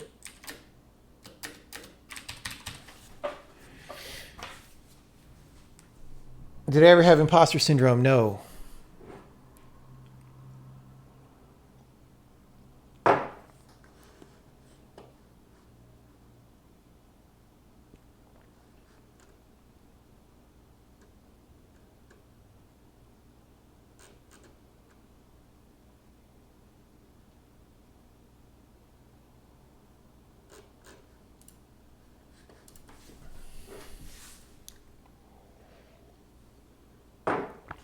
Okay.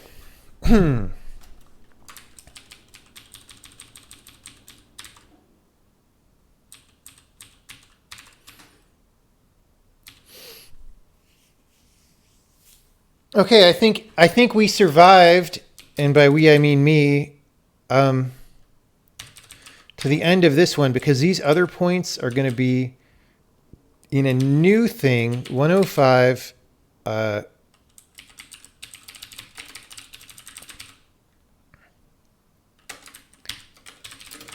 That's going to be a whole new file. I'm a whole damn town.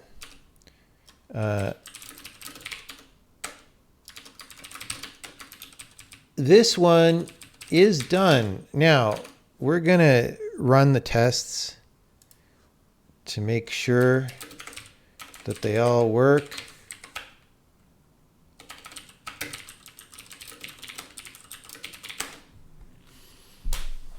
And we're going to check this in, and then I'm going to go on break for a little bit. But we managed to Documentapalooza 775 lines in 4 hours. That's pretty good. And I imagine we could elaborate on this a little bit and modify this explanation, but it's a reasonable first pass, right? Right. Right. Okay, great.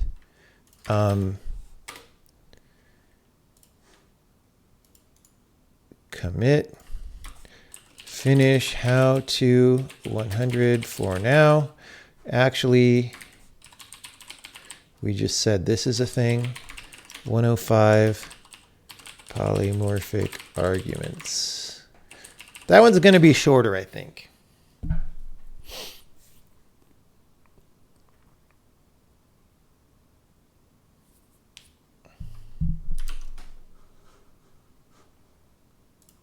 I hope.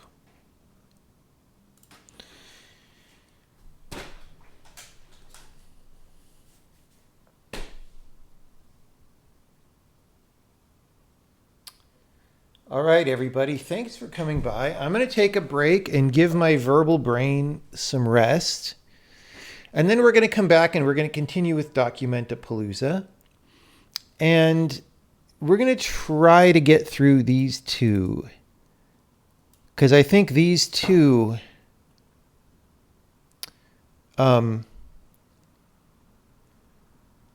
should even together, like this one's pretty short.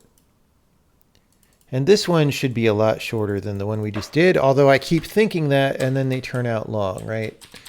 But I'm going to go Documentapalooza, or no, break, take a break from Documentapalooza, and then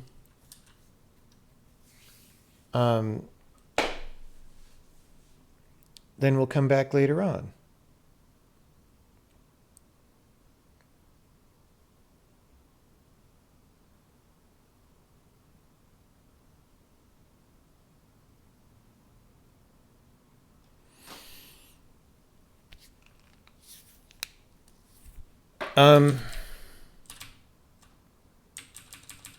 Let's just add a note here.